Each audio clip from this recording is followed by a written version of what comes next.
ज्ञानदेव मणेश्वर महाराज की जय, भगवान बाबा की जय।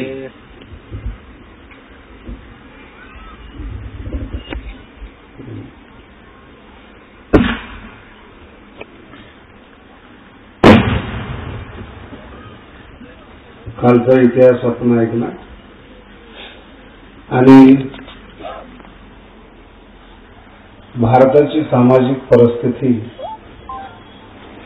आणि एकंदरीत भारताचं सामाजिक जीवन आपण काल पाहिलं। जसं मनुष्याच्या जीवनावर अनेक प्रकारचे संकट येतात, अशाच पद्धतीनं भारतावर धर्तीवर अनेक प्रकारची संकट येतात। आपल्या शरीरामध्ये रोगाला आपणच सांभाळतो, खत पाणी आपणच देतो आणि तो रोग काही दिवसांनी आपल्याला समाप्त करतो। अशाच पद्धतीनं धर्तीवर काही दुष्ट माणसं जन्माला येतात आणि धर्तीलाच ते घातक असतात रोग म्हणून, आणि धर्तीला नष्ट करण्याचा प्रयत्न करतात। त्यांचं वागणं, त्यांचं बोलणं, त्यांचं राहणं हे समाज जिथं असतं, सामाजिक बंधनं पाळत नाहीत। आणि ज्यावेळी सामाजिक बंधनं पाळली जात नाही त्यावेळी समाज हा विकृत होतो आणि लोकांचा जो धर्म आहे, लोकांची जी एक व्यवस्था आहे, तो चांगल्या लोकांपेक्षा वाईट लोकांना सहकार्य जास्त करतो। दुर्योधन असेल तर त्या बाजूने लोकांचं प्रमाण अधिक आहे आणि पांडव असतील, सज्जन असतील, त्या बाजूने लोकांचं प्रमाण खूप कमी आहे। आता असं का आहे हे प्रश्न विचारायचे नसतात। 100 वर्षाकरता आपण जन्माला आलो आणि 5,000 वर्षापूर्वी काय झालं ना आज काय उद्या काय होणार आहे मनुष्याला काहीच करता येत नाही। एवढा मनुष्य हा विकृत आणि अस्वस्थ आहे। आणि एक जशी समाजामध्ये प्रवृत्ती असते दुष्ट माणसाची, अशाच पद्धतीने चांगली प्रवृत्ती असते। त्या चांगल्या प्रवृत्तीमध्ये अंतिम टोकाला जे गेलेले असतात त्यांना संत असं म्हणतात।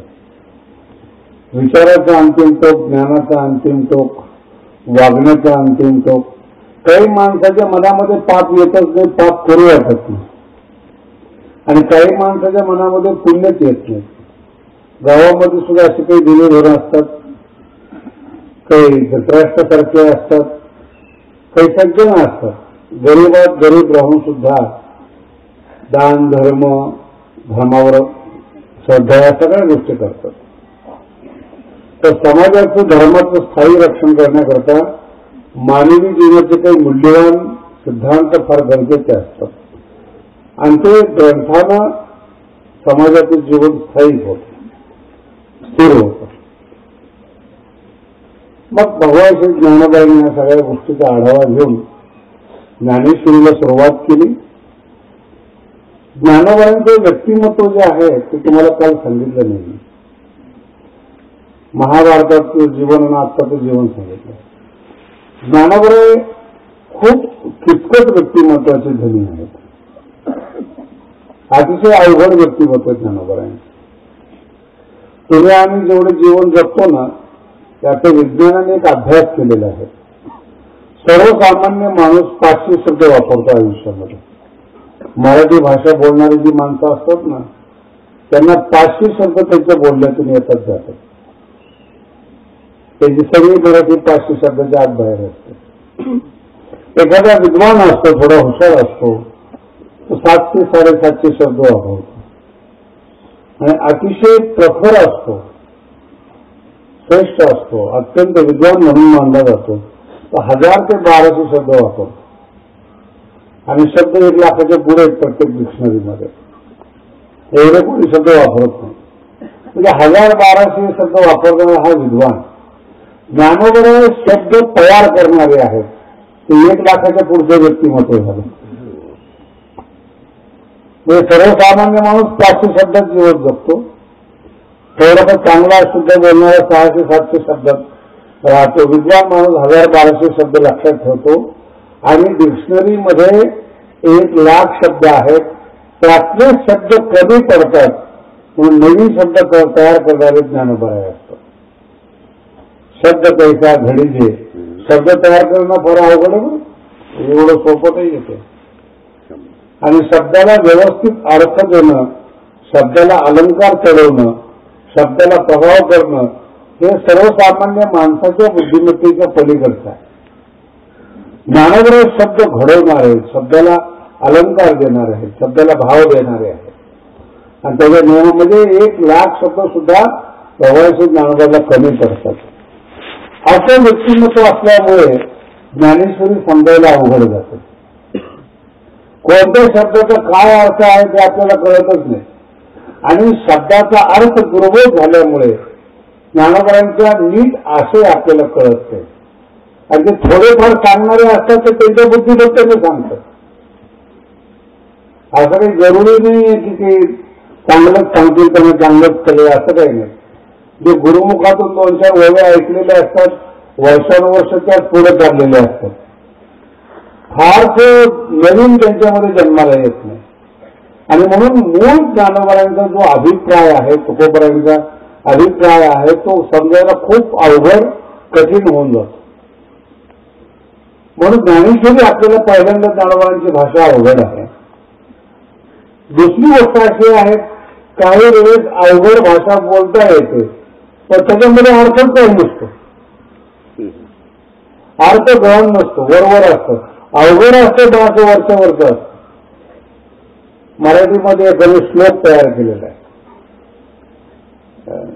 अवघड श्लोक आहे. अलीकुल वहनाचे वहन अनित होती वगैरे वगैरे, शशीधर वहनाने लोटली मार्गपंथी.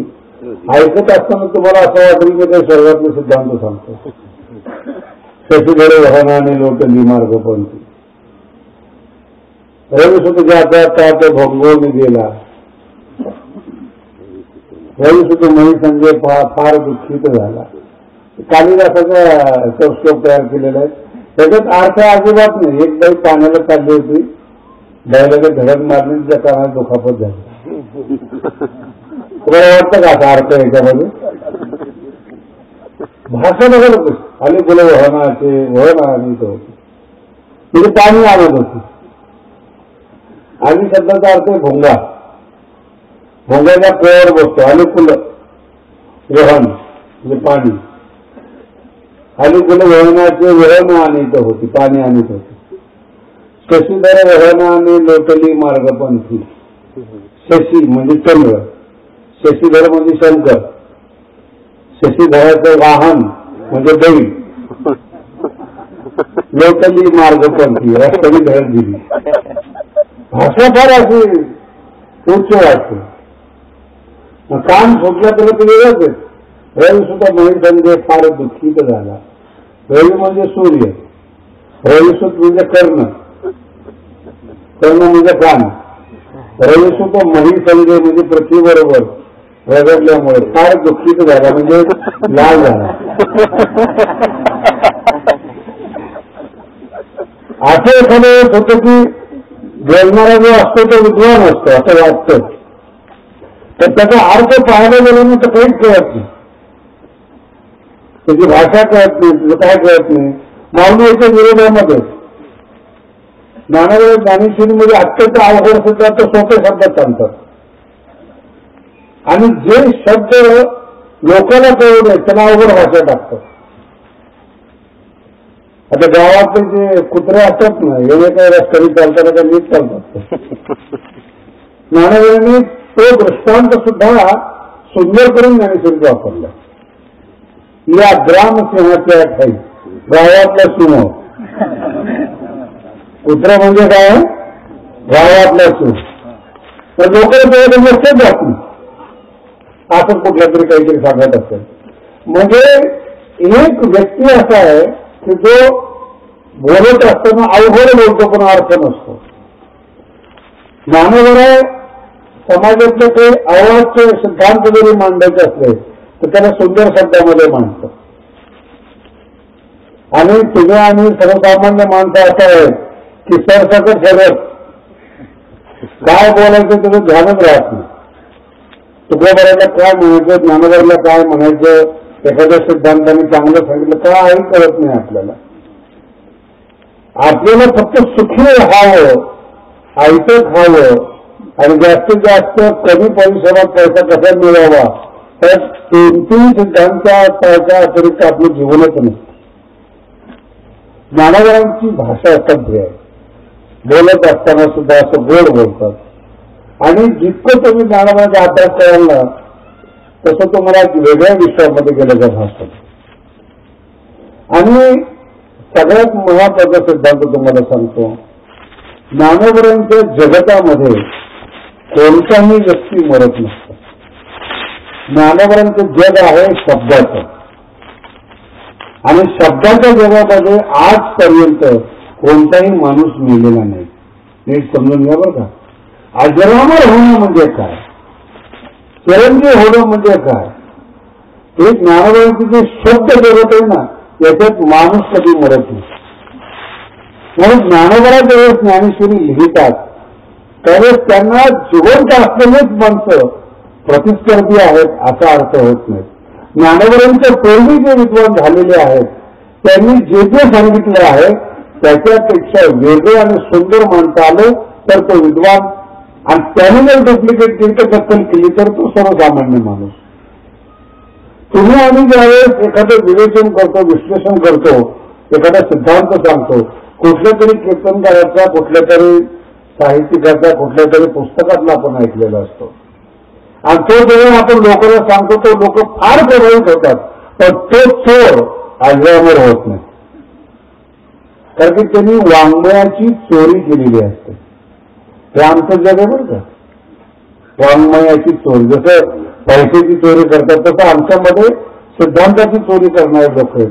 ज्ञानेश्वरी ऐकली, गाथा ऐकला, कुठं प्रवचन कीर्तन ऐकलं, एखादा शब्द चोरला आणि आपल्या नावानं खपवलं, मला असं वाटतं.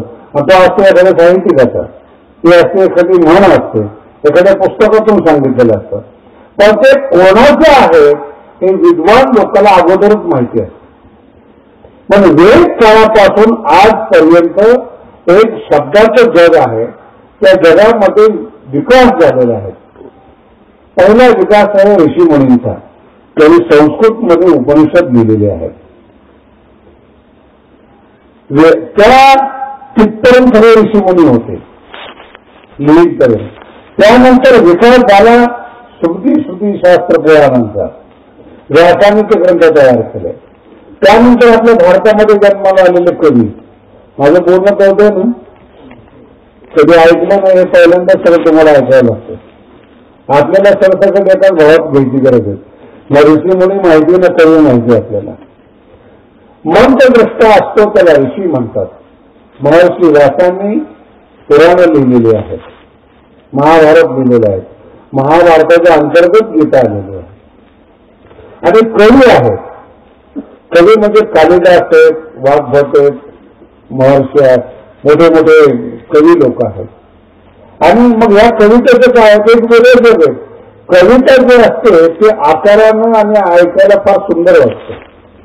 त्याचे असे खूप खोल सखोल भावगर्भित असतात, नाजूक असतात. कविता कळण्याकरता अंतःकरण सुद्धा कोमळ लागतं. म्हणून 2 प्रकार आहेत. ज्ञानी लोक हे कविता करत नाहीत, आणि कवी जो असतो ना तो शोधाच्या मागे लागत. दोघांचं वेगळं. काय मराठीत जर तुम्हाला सांगायचं ठरलं तर हिरवे हिरवे गार गालीचे आहे ना, कविता आहे. त्याचा अर्थ नाही काही महत्वाचा, त्याचं कामाला बरं वाटतं. हरित तृणाच्या मखमालीचे आहे ना, हे शब्द असे एकमेकाला असे जोडून असं कुठेतरी वेगळ्या जगामध्ये आपण जातो, अशा प्रकारच्या त्या कविता असतात. आणि त्या कविता तयार करण्याकरता त्याची अंतःकरणाची वृत्ती वेगळी असते. कोमल वृत्ती म्हणतात त्याला. हे छोट्या गोष्टी असतात त्या त्याच्यामध्ये नमूद केलेल्या असतात. त्याच्यामध्ये महर्षी कालिदास हे सगळ्यात श्रेष्ठ मानले गेलेले आहेत. महर्षी कालिदास. त्याच्यामध्ये माघ नावाचे एक कवी आहेत, ते कालिदासापेक्षा श्रेष्ठ मानले जातात. म्हणजे कवितेमध्ये कालिदास श्रेष्ठ आहे, कालिदासापेक्षा माघ कवी श्रेष्ठ आहे. आणि माघ कवीपेक्षा नैषध नावाचं काव्य आहे श्री हरिमिश्र म्हणून. त्याचं काव्य जगात ज्ञानेश्वरीप्रमाणे संस्कृतमध्ये मानलं जातात. त्याला तिन्ही प्रेम कविता आहेत. प्रेमाचं विश्लेषण केलेलं आहे तिघांमध्ये. अभिज्ञान शाकुंतल नावाचा कालिदासाचा ग्रंथ आहे. त्या ग्रंथामध्ये आता जे आपण ऐकतो ना, शकुंतला आणि दुष्यंत यांची प्रेमकथा आहे. खूप सुंदर पद्धतीने त्याच्यामध्ये मांडलेली आहे. त्यांनी शब्दाचे अलंकार, वाक्याचे अलंकार, संवादाचे अलंकार, पदलालित्य ऐकत असताना कानाला फार गोड वाटतं. माघ नावाचे कवी आहेत, तरी शिशुपाल वध नावाचं काव्य लिहिलेलं आहे. ते थोडे यांच्यापेक्षा श्रेष्ठ आहेत. मला असं कसं काय, हे महत्वाचं असतं, कधी पण समजायला पाहिजे. काही गोष्टी याच्यामध्येच तयार असतात. उपमा कालिदास असतं. कालिदासाचं वैशिष्ट्य काय, उपमा देण्यामध्ये कालिदास प्रवीण आहे. भारवेर अर्थ गौरवे, अर्थाचा गौरव करण्यामध्ये भारवी नावाचा कवी आहे. दंड नावाचा कवी आहे, त्याला पदलालित्य आहे. शब्द ऐकत असताना एखाद्या जिल्ह्यावरून जातोय, पदलालित्य आहे. शब्दाचा संगम आहे, पदलालित्य. आणि मागे संती त्रयोगुणा. माघ नावाच्या कवीमध्ये तिन्ही प्रकारचे गुण आहेत. पदलालित्य आहेत, अर्थगौरव आहेत. मी जर तुम्हाला सांगायला लागलो ना, हे ज्ञानेश्वरी आपल्या बाजूला राहायची, तर ज्ञानेश्वरी करण्याकरता हे कळणं पण गरजेचं नाही की ज्ञानेश्वरी आहे काय. आणि माघ मध्ये तिन्ही प्रकारचे आहेत. मागे संती त्रयोगुणा, तिन्ही गुण आहेत. पण काली उदित येतो नैषधे तो मागे क्वच भारती. एकदा नैषध का जलदमयंतीच्या कथेचा, त्याचं नाव आहे नैषध महाकाव्य. त्याचा उदय झाला की सगळे कविता काव्य लोक पावतात. उदित येतो नैषधे तो मागे क्वच भारती. एकदा नैषध काव्याचा उदय झाला की बाकीचे कविता टिकत नाहीत. एक कविता आहे म्हणजे कवी आहे, त्याच्या उपमा असतात. अगदी मनाला झोमणारं, मनाला हलवणारं, मनाला हलकं फुलकं वाटणारं असे त्यातले सिद्धांत असतात.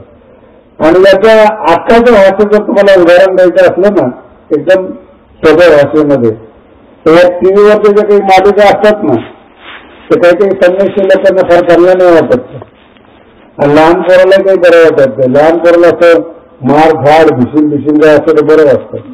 पण म्हातारे झालेले जे माणसं असतात ना, त्यांना असं संसारातले भांडणाच्या या गोजिराने घरात अजून काही असं जे असतात ना, ते सोन्याने थोडं टेन्शन दिलंय, छोट्या छोट्या गोष्टीने मुलीने थोडंसं रडणं आणलेलं, मुलगा नीट ऐकत नाहीत. म्हातारे माणसं ते कीर्तन ऐकल्यासारखं तृप्त टाइम झाला की त्या देवतीच्या पुढे जातात. देवतीच्या पुढे काय असतं त्याचं काहीच नसतं. आपल्या जीवनातलं दुःख टीव्ही मध्ये आपण पाहत असतो, काही नसतं त्यापेक्षा. तेच सुद्धा असतात, भांडणं करतात, मुलीचे तेच संकट, व्यापारात आलेलं नुकसान, धंद्यात नुकसान, बोलताना मग कधी बिचारी गोड बोलते. हे ह्याला म्हणतात काव्य, भावकथा, काव्य. विश्लेषण कशाचं, एखादा रिसर्च केलेला माणूस असतो विज्ञानातला, तो त्याच्यावर विज्ञान सांगत असतो. O2 म्हणजे काय, इलेक्ट्रॉन न्यूट्रॉन म्हणजे काय, कसं जे निर्माण होतं, त्याचे कण कसे. लोक 5 मिनिटं ऐकतात म्हणतात हे काहीतरी भलतं साखर तो निघून जात. आणि त्याचे लोक आमचे कीर्तनदार आहे, कुठे गेले ना वेगळ्याशिवाय बोलतच नाही. सगळे सिद्धांत टॉप बोलतात. आणि ज्यांना ज्यांना झोप येत नाही असं सगळं त्याच्या पुढे जाऊन बसतं. आणि त्यांनी एकदा बोलायला सुरुवात केली की त्याच्या समोर झोपायला सुरुवात करतात. मला मी एवढं चांगलं तत्वज्ञान सांगतो, एवढं सुंदर सांगतो, लोक माझ्या समोर झोपतात. आणि ते झोपल्यानंतर ते चिंतन केलं ते तुझ्याकडे आहे. जागे सर्वांचं चिंतन नाही, ज्ञानानुसार सर्व होत्या. तत्वज्ञानाची आवश्यकता लोकांना राहिलेली नाही. तत्वज्ञान नाही, तरकच तत्वज्ञान. ज्ञानोबराची विशेषता अशी आहे, ज्ञानोबर चक्कर नित्य नाहीत आणि कमी पण आहे.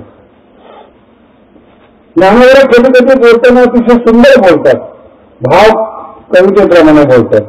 आणि जे तत्वज्ञान आहे, अत्यंत अवघड शास्त्र आहे, ते पण ज्ञानेश्वरीमध्ये घेतलेलं आहे.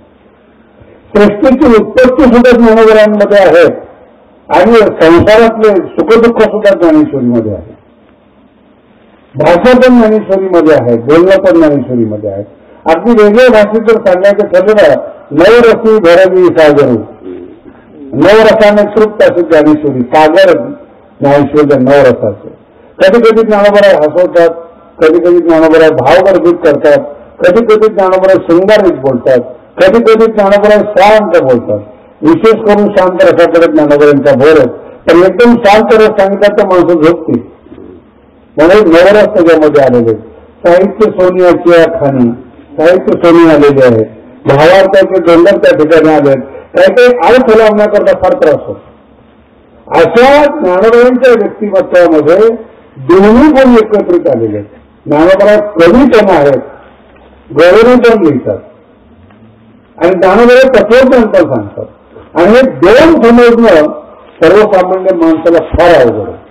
काही माणसाला अवघडच ऐकावं वाटतं, काही माणसाला हलकं फुलकं ऐकावं वाटतं आणि काही माणसाला विनोदी ऐकावं वाटतं. ज्ञानोबरायांचं व्यक्तिमत्व सर्वांगीण आहे, सर्वांना पुरेल असं आहे. सर्व फक्त आता ज्याच्या त्याच्या योग्यतेप्रमाणे ते आहे. मग ज्ञानोबरायांचं असं वय व्यक्तिमत्व आहे. मग काय झालं, ज्ञानोबरायांना एका माणसाला सगळ्यांना घेता आलं नाही. मग जे विनोदी आहेत त्यांनी ज्ञानोबरायांचा विनोद घेतला, जे वेदांती आहेत त्यांनी ज्ञानोबरायांचा वेदांत घेतला. आता एक पुस्तक आहे ज्ञानोबरायांची विदर्भ रसवृत्ती, PhD केलेली, पुणे विद्यापीठामध्ये युनिव्हर्सिटीमध्ये प्राध्यापक होते. त्यांनी लिहूनच टाकलं, ज्ञानोबराय हे हाडाचे कवी आहेत. कसा द्यायला, ज्ञानोबराय हे हाडाचे कवी आहेत. त्यांनी काहीतरी सांगायचं होतं म्हणून गीता घेतली, नाही तर त्यांना तत्वज्ञान सांगायचं नव्हतंच आणि त्याच्यावर त्यांना डॉक्टरेट मिळालं. मग त्यांनी उदाहरण दिलं की ज्ञानोबराय कवी कसे आहे. त्याच्या वेळेस त्यांनी PhD केली की ज्ञानोबराय तत्वज्ञानी आहेत आणि ज्ञानोबरायांचं तत्वज्ञान वेगळं, त्याच्यावर एकाने PhD केली. एकाने सांगितलं हे सगळे मूर्ख आहेत, ज्ञानोबराय तत्वज्ञानी नाही, कवी नाही. ज्ञानोबरायांनी वेगळा संप्रदाय सुरू केलेला आहे चितविलासवाद, त्यांनी त्याच्यावर PhD केली. मग आता प्रत्येकाला काही ना काहीतरी ज्ञानोबरायांच्या व्यक्तिमत्वामध्ये सापडलं. कोणाला वेगळा सिद्धांत सापडला, कुणाला कविता सापडलं, कुणाला तत्वज्ञान सापडलं. आणि जे भगवान बाबासारखे वामन भाऊ सारखे होते त्यांना ज्ञानोबरायांमध्ये संतत्तम सापडलं. तेव्हा विद्वत्तेचं जग एका अतिरिक्त एक जग आहे, भारी मुखे म्हणा, त्याचं नाव आहे अखंड हरिनाम सत्ता. ज्यांना कशाची काही घेणं देणं नाही. दोनच गोष्टी, भजन आणि भोजन. भजन केलं आणि त्यांना सुद्धा ज्ञानोबरायांनी मार्ग दाखवलेला आहे. नाही त्यांनी शरीरात अनुभवामृत करत काय हरकत नाही. हरिमुखे म्हणा, या जन्मात नाही तर कधी ना कधीतरी उद्धार झाल्याशिवाय राहणार. असं सर्वांगीण सर्वाला गणित धरून चालणारं व्यक्तिमत्व म्हणजे भगवान श्री ज्ञानोबरायांचं व्यक्तिमत्व. ज्ञानोबरायांनी जेवढे ग्रंथ लिहिलेले आहेत सगळ्या ग्रंथामध्ये पहिले 2-4 वाक्य आहेत ना, एवढ्या अख्खा ग्रंथ कळतो नंतरचा सुरुवातीलाच काही कळत नाही. सगळ्यांना आत्ती दिलेली. मोठे मोठे विद्वान लोक ज्यावेळेस सुरुवात करतात ते ज्ञानोबरायांची सुरुवात फार विचित्र होती. ओम नमो जी आद्या वेद प्रतिपाद्य जय जय स्वतंत्र विद्या आत्मरूपा. तुम्ही सगळ्या ज्ञानेश्वरी बघा, तुम्ही सगळ्या ज्ञानेश्वरीमध्ये असं लिहिलेलं आहे की ज्ञानोबरायांनी ईश्वराचं 2 प्रकारचं नमन केलेलं आहे. सगुण साकार ईश्वराला नमस्कार केलेला आहे, निर्गुण निराकार परमात्म्याचा जय जयकार केला. सगळ्या ज्ञानेश्वरी म्हणतो. असं काही अमुक एखादी ज्ञानेश्वरी असं नाही. तर लोकांच्या लक्षातच आलं नाही की पहिलं ओवीत 2 नमन आहे. ओम नमो जी. जी शब्द असा आहे जे खानदानी बाया असतात ना ते आपल्या नवऱ्याचं नाव घेत नसतात. काय बोललो, घेतलं म्हणून नवरा मरत नाही. हल्लीचे सुशिक्षित बाया तर नावाशिवाय बोलतच नाही. एका कीर्तनकाराच्या घरी जायचा प्रसंगाला माझ्याबरोबर तो शिकायला होता आळंदीमध्ये. गोपाळ म्हणून होता आणि तो मुंबईचा होता माझ्याबरोबर शिकण्याकरता. डोंबिवलीला राहणारा होता. मी डोंबिवली कीर्तनाला गेल्यानंतर मला म्हणाल काय चाललंय, काय लग्न वगैरे झालंय, एक मुलगा वगैरे आहे. अरे म्हटलं कधी आणलं नाही बायकोला आळंदीला पंढरपूरला. म्हणे आणलं होतं पण तुम्ही शिकायला गेला. चला म्हणे घरी गेलं. त्याची इच्छा होती मुलगा बघावा, शास्त्रीय बायको बघावी. आता ती मी घरी गेल्यानंतर एका बाईने असं पाणी आणलं. आता आम्ही या बाबतीमध्ये फार नवीन होतो त्या काळामध्ये. पाणी आणल्यानंतर मला काही पाणी लागत नव्हतं. मी म्हटलं नकोय पाणी. अहो गोपाळांनी पाठवलंय मला पाणी घेऊन. मी म्हटलं आपण कोण आहेत त्याची बायको आहे मी म्हटलं तुम्ही गोपाळ म्हणून बोलतात काय विशेष आहे पण मी आता मी काय बोलू बिचारीला. पहिल्यांदाच घरी आलो मला ठीक आहे हरकत तुझा. नंतर माझा तो मित्र महाराज गोपाळ आला. म्हटलं खरं तुझी बायको तरी जायला हात मारते. मला मी शास्त्री तुम्ही कोणत्याही युगामध्ये वापरताय म्हणजे आत्ताच अहो हल्ली सगळ्या बायका ज्या आहेत त्या आपल्या नवऱ्याला नावाने बोलवतात. मी म्हटलं मला काय अजून माहित नाही पहिली वेळ होती तेवढं वाटत नाही मला काय वाटतं म्हणे तरी नाही तिथं नाही अजून कळलं तुम्हाला. तिचं प्रेम म्हणजे काही बाकीच्या बायांचं आपल्या नवऱ्यावर प्रेम नाही असं थोडंच असतं. ते नाव घेत नाही ते काही प्रेम करत नाहीत का. प्रेम माझ्या शब्दात लक्षात का नाव घ्यायचं नाही. नाव न घेण्यामध्ये आदर असतो. कसं बघा बरोबर नसते. घराचा करता पुरुष आहे घर चालवणारा पुरुष आहे. घरातल्या लोकांनी जर त्याला आदर दिला नाही तर बाहेरचे लोक त्याला आदर देणार नाही. म्हणून श्रेष्ठ घरामध्ये सुद्धा जर तुम्ही गेलात तर बाप सुद्धा आपल्या मुलाला आवं बोलतो की चांगले घर आहे. मोठ्या घराकडे गेला ना तर लोक विचारतात रावसाहेब आहेत का नाही ते जरा बाहेर गेले. बाप म्हणतो बरं का ते बाहेर गेले. आणि आपला ओसतोड कामगार कसं केलं मी आहे ना त्याचा बाप अरे साहेब तिला गेले तिला काही चर्चा आहे का. आदराची संस्कृती आहे. आदर देण्याची संस्कृती असते. म्हणून श्रेष्ठ घराण्याची लोक नाव घेत नाहीत. आणि नाव न घेता ज्ञानोबाला फार सुंदर सगळं सांगायचं सांगता येतं. 5 जण बसले होते ज्ञानोबाला म्हणतात बरं कशी भाषा आहे बोलण्याची ज्ञानोबारांची बायांना फार आवडेल. 5 जण बसले होते आणि नवीन लग्न झालं होतं मुलीचं. ज्ञानोबारा खूप सुंदर दृष्टांत देऊन सांगतात. मैत्रीने विचारतात त्यात तुझा गौरव कोणता आहे ती सांगत नाही कोणता नवरा आहे आणि बोट पण दाखवत नाही. मग मैत्रीने विचारतो तो पांढऱ्या शर्टाचा तो आहे का लगेच म्हणतो नाही. तो लाल शर्टावाला नाही. तो झिपऱ्यावाला नाही. हिताचा बसलेला होता पांढऱ्या शर्टाचा त्याच्याकडे बघा पांढऱ्या शर्टावाला तिकडे बसतो. काय शब्दाचा प्रयोग आहे ज्ञानोबारांचा. ती गप असली आणि त्या मैत्रिणीला कळलं हा तिचा नवरा जो नाही तिथं ती खंतवून बोलली नाही म्हणून पण आहे म्हणून सांगितलं नाही तरी कळलं की आहे म्हणून. ज्ञानोबारांची बोलण्याची शैली ती आहे म्हटली तरी आहे परंतु आपोआप कळलं. गप असली की हा पांढऱ्या शर्टाचा आहे का ती गप असली मैत्रिणीमध्ये हात मोरा ती हा म्हटली नाही. बाळा पतीशी रूप करेल शब्द फार गोड आहे का.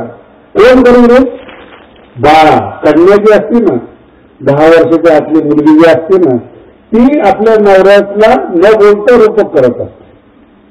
बाळा पतीशी रूप करेल बाळा. आणि आता जी लग्न होतात ना ती बाळांची लग्न होतात म्हणून प्रॉब्लेम ती लहान असते म्हणून पतीला आदर करते आणि तिथून तिला सवय लागते आदर ठेवण्याची नवऱ्याबरोबर. आता सवय झालेलं असतं आणि मग लग्न होतं मग आदर कोणाला ठेवायचं कोण मग गोपाळ म्हणलं काय आणि अजून काय म्हटलं काय काय फरक नाही. पण न बोलण्यामध्ये जे प्रेम अभिव्यक्त होतं न बोलण्यामध्ये किंवा सर्वनामाने जे प्रेम अभिव्यक्त होतं नाव घरी होत नाही तो आदर देण्याचा एक प्रकार आहे. संपूर्ण ज्ञानेश्वरीमध्ये भगवान श्री ज्ञानोबा आहे आपल्या गुरुचं नाव घेत नाही जी म्हणून त्यांना बोलवतात. जी अर्जुन सुद्धा जेव्हा देवाला बोलतात तेव्हा याच शब्दाने अर्जुनाच्या मुखातून ऐसे बोलिले देवे ते तो जी जी म्हणतले पांडवे जी शब्द आहे होकार दिल्यासारखं. तसंच ज्ञानोबांच्या पहिल्या वेळीच्या सगळ्या विद्वान लोकांना मात दिलेली. सगळे म्हणणारे लोक म्हणजे की देवाचे 2 प्रकारचे नमन आहेत. पण मुळात जी शब्द हा गुरुला नमस्कार करणारा असतो ते ज्ञानेश्वरी लेखकांच्या लक्षात आलेलं नाही. ते पारमार्थिक आहे, आचरणनिष्ठ आहे, तर अजून ज्ञानोबांची कृपा त्यांच्यावर झालेली नाही. म्हणून एक छोटा शब्द आहे ओम नमो जी. समोर बसलेले गुरुदेव आहेत आणि आजही संन्यासामध्ये ओम नमो म्हणण्याची पद्धत आहे. ओम नमो नारायण महाराज, ओम नमो जी. जी शब्दाचा अर्थ आणि संन्यासामध्ये ओंकार लावून नमस्कार आपल्या गुरुला केला जातो. बाकीचा पुढचा शब्द प्रत्येक संप्रदायामध्ये वेगळा वेगळा जरी असला तरी ओंकार लावून नमस्कार करणं ही संन्यासी संप्रदायामधली भारतीय संस्कृतीची सनातन पद्धत आहे. ओंकार स्वरूप असणारे तुम्ही, आणि ओंकार शब्द हा ब्रह्मवाचक शब्द आहे. ब्रह्मवाचक म्हणजे ओंकार म्हणजेच ब्रह्म. ओम इति एकाक्षरम ब्रह्म. ओंकार म्हणजे एक अक्षराचं ब्रह्म, आणि ब्रह्मस्वरूप असणारे माझे गुरु माझ्या समोर तुम्ही बसलेला आहात, आणि मोठा ग्रंथ मी लिहायला घेतलेला आहे. जर माझ्या प्रारब्धवशात कर्मवशात एकाच दोन काही पाप घडले असतील, चुका घडल्या असतील, तर चांगल्या कामात व्यत्यय यायला नको म्हणून आपल्या गुरुला ते नमस्कार करतात ओम नमोजी, आणि नंतर नमस्कार करतात ईश्वराला, परब्रह्माला नमस्कार करतात. ईश्वर हा दुसऱ्या नंबरवर जातो. जरी जड निर्माण केलेला आहे तो दुसऱ्या नंबरवर आहे, आणि गुरु हे पहिल्या नंबरवर आहेत. कारण की गुरुच ईश्वराचं ज्ञान करून देतात. पण क्रमानं गुरु हा पहिला असतो, ज्ञान करून देतात तो दुसरा असतो. ईश्वर महान आहेत, परब्रह्म श्रेष्ठ आहेत, सगळे बरोबर आहेत, परंतु पहिलं ज्ञान होतं ते गुरुचं. पहिले शिकवतात या जगात परब्रह्म आहे हे गुरु शिकवतात, तो पहिलं ज्ञान ते आहे. गुरुला वंदन करतात, निर्गुण निराकार परमात्म्याचा जय जयकार करतात, आणि याच परब्रह्मरूप शक्तीला एक नवीन जाणणारा आकार देतात. तो आहे गणपतीचा आकार. आणि तो तुमच्या आमच्या गणपती जो असतो तो मातीचा असतो. 10 दिवस जो तो बसवतो आणि कायमचा फेकून येतो. दुसऱ्या वर्षी नवीन गणपती. दरवर्षी एका गणपतीला बोलवण्याची आपली भक्ती आहे. किती चांगली माणसं आपण कल्पना करून बघा. दरवर्षी देवाला बोलवणारे तुम्ही आम्ही आहोत. ज्या देवाची आपण पूजा करतो त्याला बोलवतो, मग माणसाला बोलवतो काय फरक पाहिजे. देवाला जर बोलवणारी माणसं या जगामध्ये आहेत तर माणसाला धोका देणं त्यांच्या दृष्टीने सामान्य विषय आहे. तर ज्ञानोबाच्या गणपती अजरामर गणपती आहे. तो बोलवणारा गणपती नाही, तो शब्दातला गणपती आहे. हे शब्द ब्रह्म अशेष. आणि मगाशी सांगितलं म्हणून या भूमिका तुम्हाला सांगितल्या, शब्द कधी नष्ट होत नाही, शब्दातले व्यक्तिमत्व कधी नष्ट होत नाहीत. ज्यांनी ज्यांनी श्रेष्ठ दर्जाची उत्पत्ती केलेली आहे ते सगळे कवी, सगळे दार्शनिक, सगळे वैज्ञानिक लोक अजरामर असतात. आज सुद्धा विजेचा शोध कुणी लावला, आज सुद्धा गाडीचा शोध कुणी लावला, ते सगळी माणसं अजरामर आहेत. कोणी शोध लावला विमानाचा, पहिला शोध लावला तो अजरामर झाला. त्या विमानामध्ये त्यांनी बदल केले तो अजरामर नाही. तर पहिला आपल्या माणसाला उडता यावं त्याला जास्त महत्व देण्यात आलं. नंतरची सुधारणा आहे, नंतरचा विकास आहे, पण तेवढी मूळ कल्पना त्याच्या अंत करण्यात आली तो. म्हणून या जगामध्ये सुरुवातीच्या संकल्पनेला अतिशय महत्व आहे. मी भगवान श्री ज्ञानोबाच्या गणपती बोलवला जात नाही, तो परब्रह्माचा अंश आहे. गणपतीला नमन करतात, विघ्न हरता येते. अनेक प्रकारची विघ्न आपल्या जीवनामध्ये असतात. कधी कधी तब्येत खराब होते, शारीरिक विघ्न आहेत. कधी कधी अधिदैविक मनस्थिती बरोबर नसते, दुसरं विघ्न आपल्या जीवनामध्ये. कधी कधी प्रारब्धामध्ये नसतं, ते एक विघ्न आहेत. आता भगवान बाबाच्या सप्ताहामध्ये एवढी गावामध्ये आपण भागवत बोललो होतो, पण प्रारब्ध आडवं आलं केशव महाराजांचं आणि आमचं सुरू झालं. आमचं सरळ झालं तर तुमचं झालं. मला तर 2-4 लोक बोलले, बरं झालं वगैरे तुला असं बोलू नका कीर्तनकार माणूस, कधी काही तुमचं बोलवून आणलं नाही. मग ते आजारी पडल्यामुळेच ज्ञानेश्वर ऐकले मिळाले. मला अशी काही चुकीची कल्पना आहे, महेशला करणारच होतो, त्याला व्याप होता म्हणून आपण थोडं टाळलं होतो या गोष्टीला. पण लक्षात काही सांगता येत नाही. त्या तिन्ही विघ्नाचा नाश गणपती करतो. गणपतीचं नमन केल्यानंतर बुद्धी, आता बुद्धीची स्वामिनी, बुद्धीची कुलदेवता ही सरस्वती असते. आपल्यामध्ये ह्या निर्गुण स्वरूपात्मक शक्ती असतात आणि त्यांना नमन करणं आपल्या भाषेमध्ये गरजेचं असतं. म्हणून सरस्वतीचं वंदन करतात.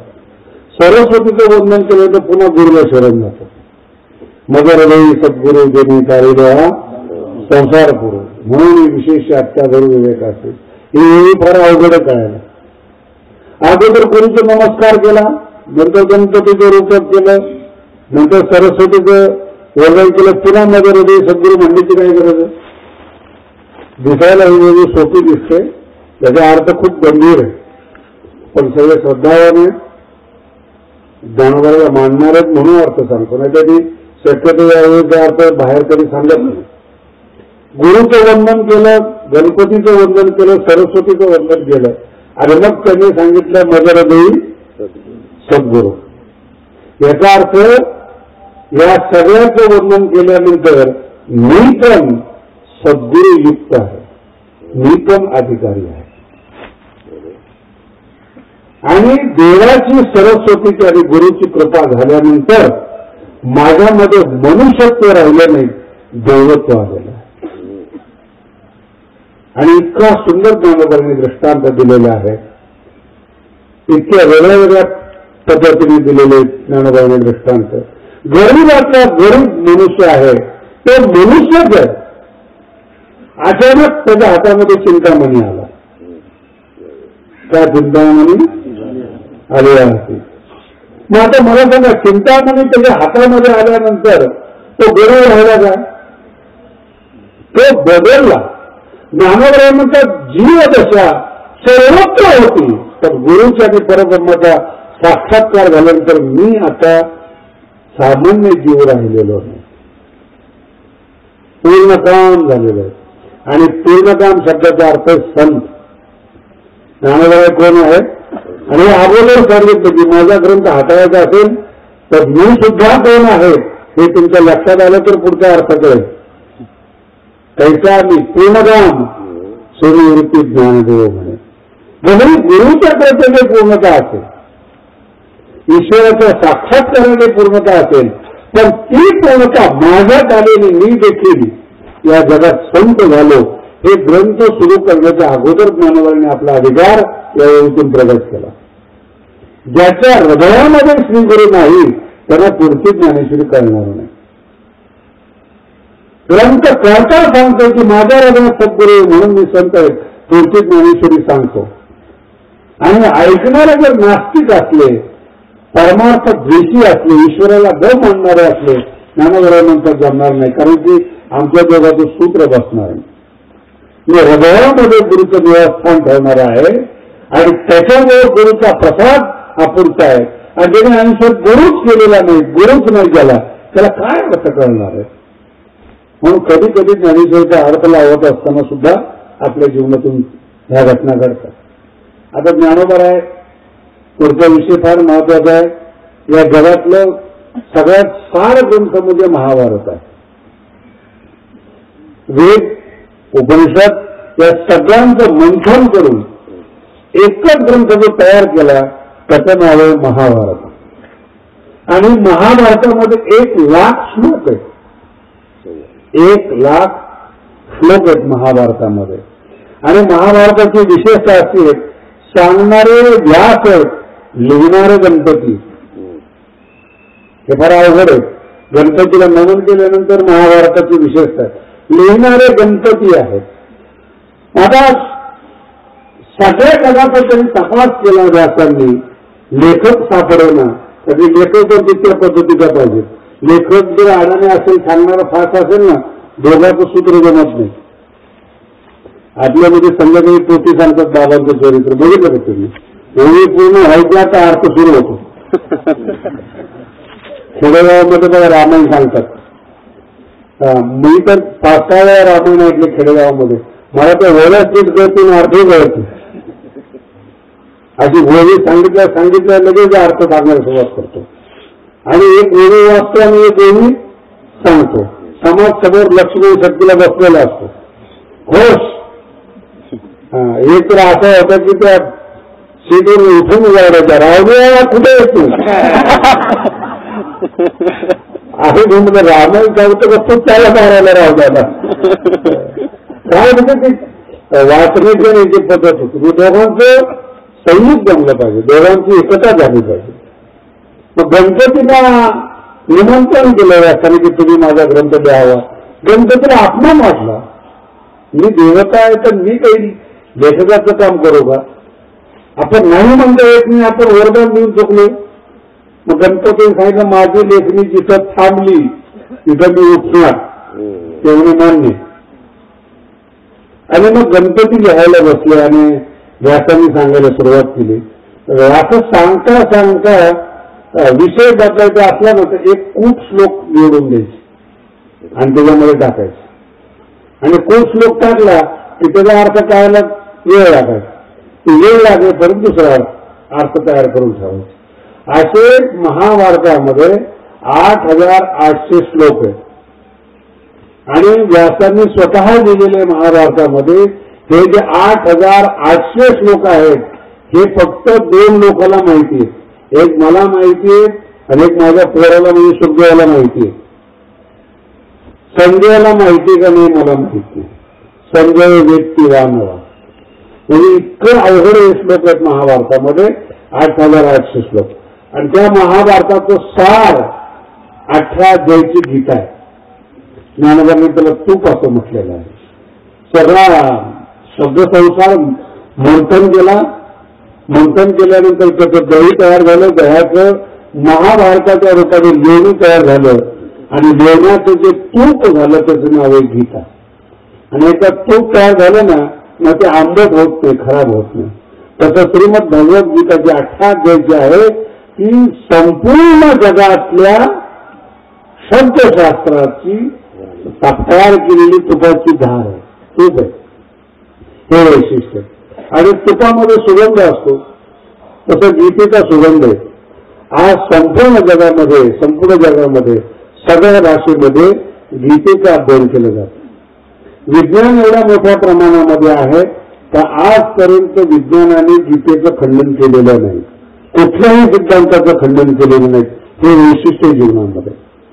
आणि त्या गीतेवर भगवान श्री ज्ञानोबाराय लिहायला सुरुवात करत असताना पुन्हा एकदा आज्ञा मागतात आपल्या गुरुला. गुरुने आज्ञा केल्यानंतर सुरुवात करतात लिहायला. फार गोड श्लोक आहे. आणि का कोणासोबत मला सुद्धा कधी कधी या गोष्टीचं आश्चर्य वाटतं.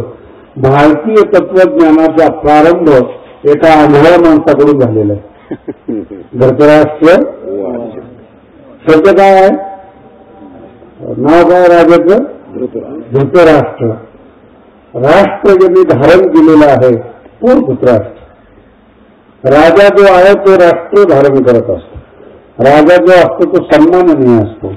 आणि हा जो धृतराष्ट्र आहे हा आंधळा आहे. धृतराष्ट्र कसा आहे? आंधळा आहे.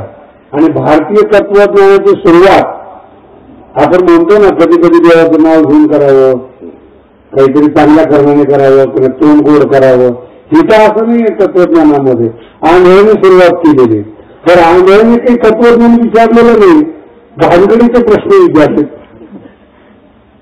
भावाचे पोर आणि माझे पोर काय गरते झाले. आता काही गौर काय गटे घेणार येते. याच म्हणजे अरे काय करते झाले विचारल्यापेक्षा दूरदृष्टी जाते म्हणजे नको. त्याचं लहानपण पाहिलं नाही, त्याचं तरुण पण पाहिलं नाही.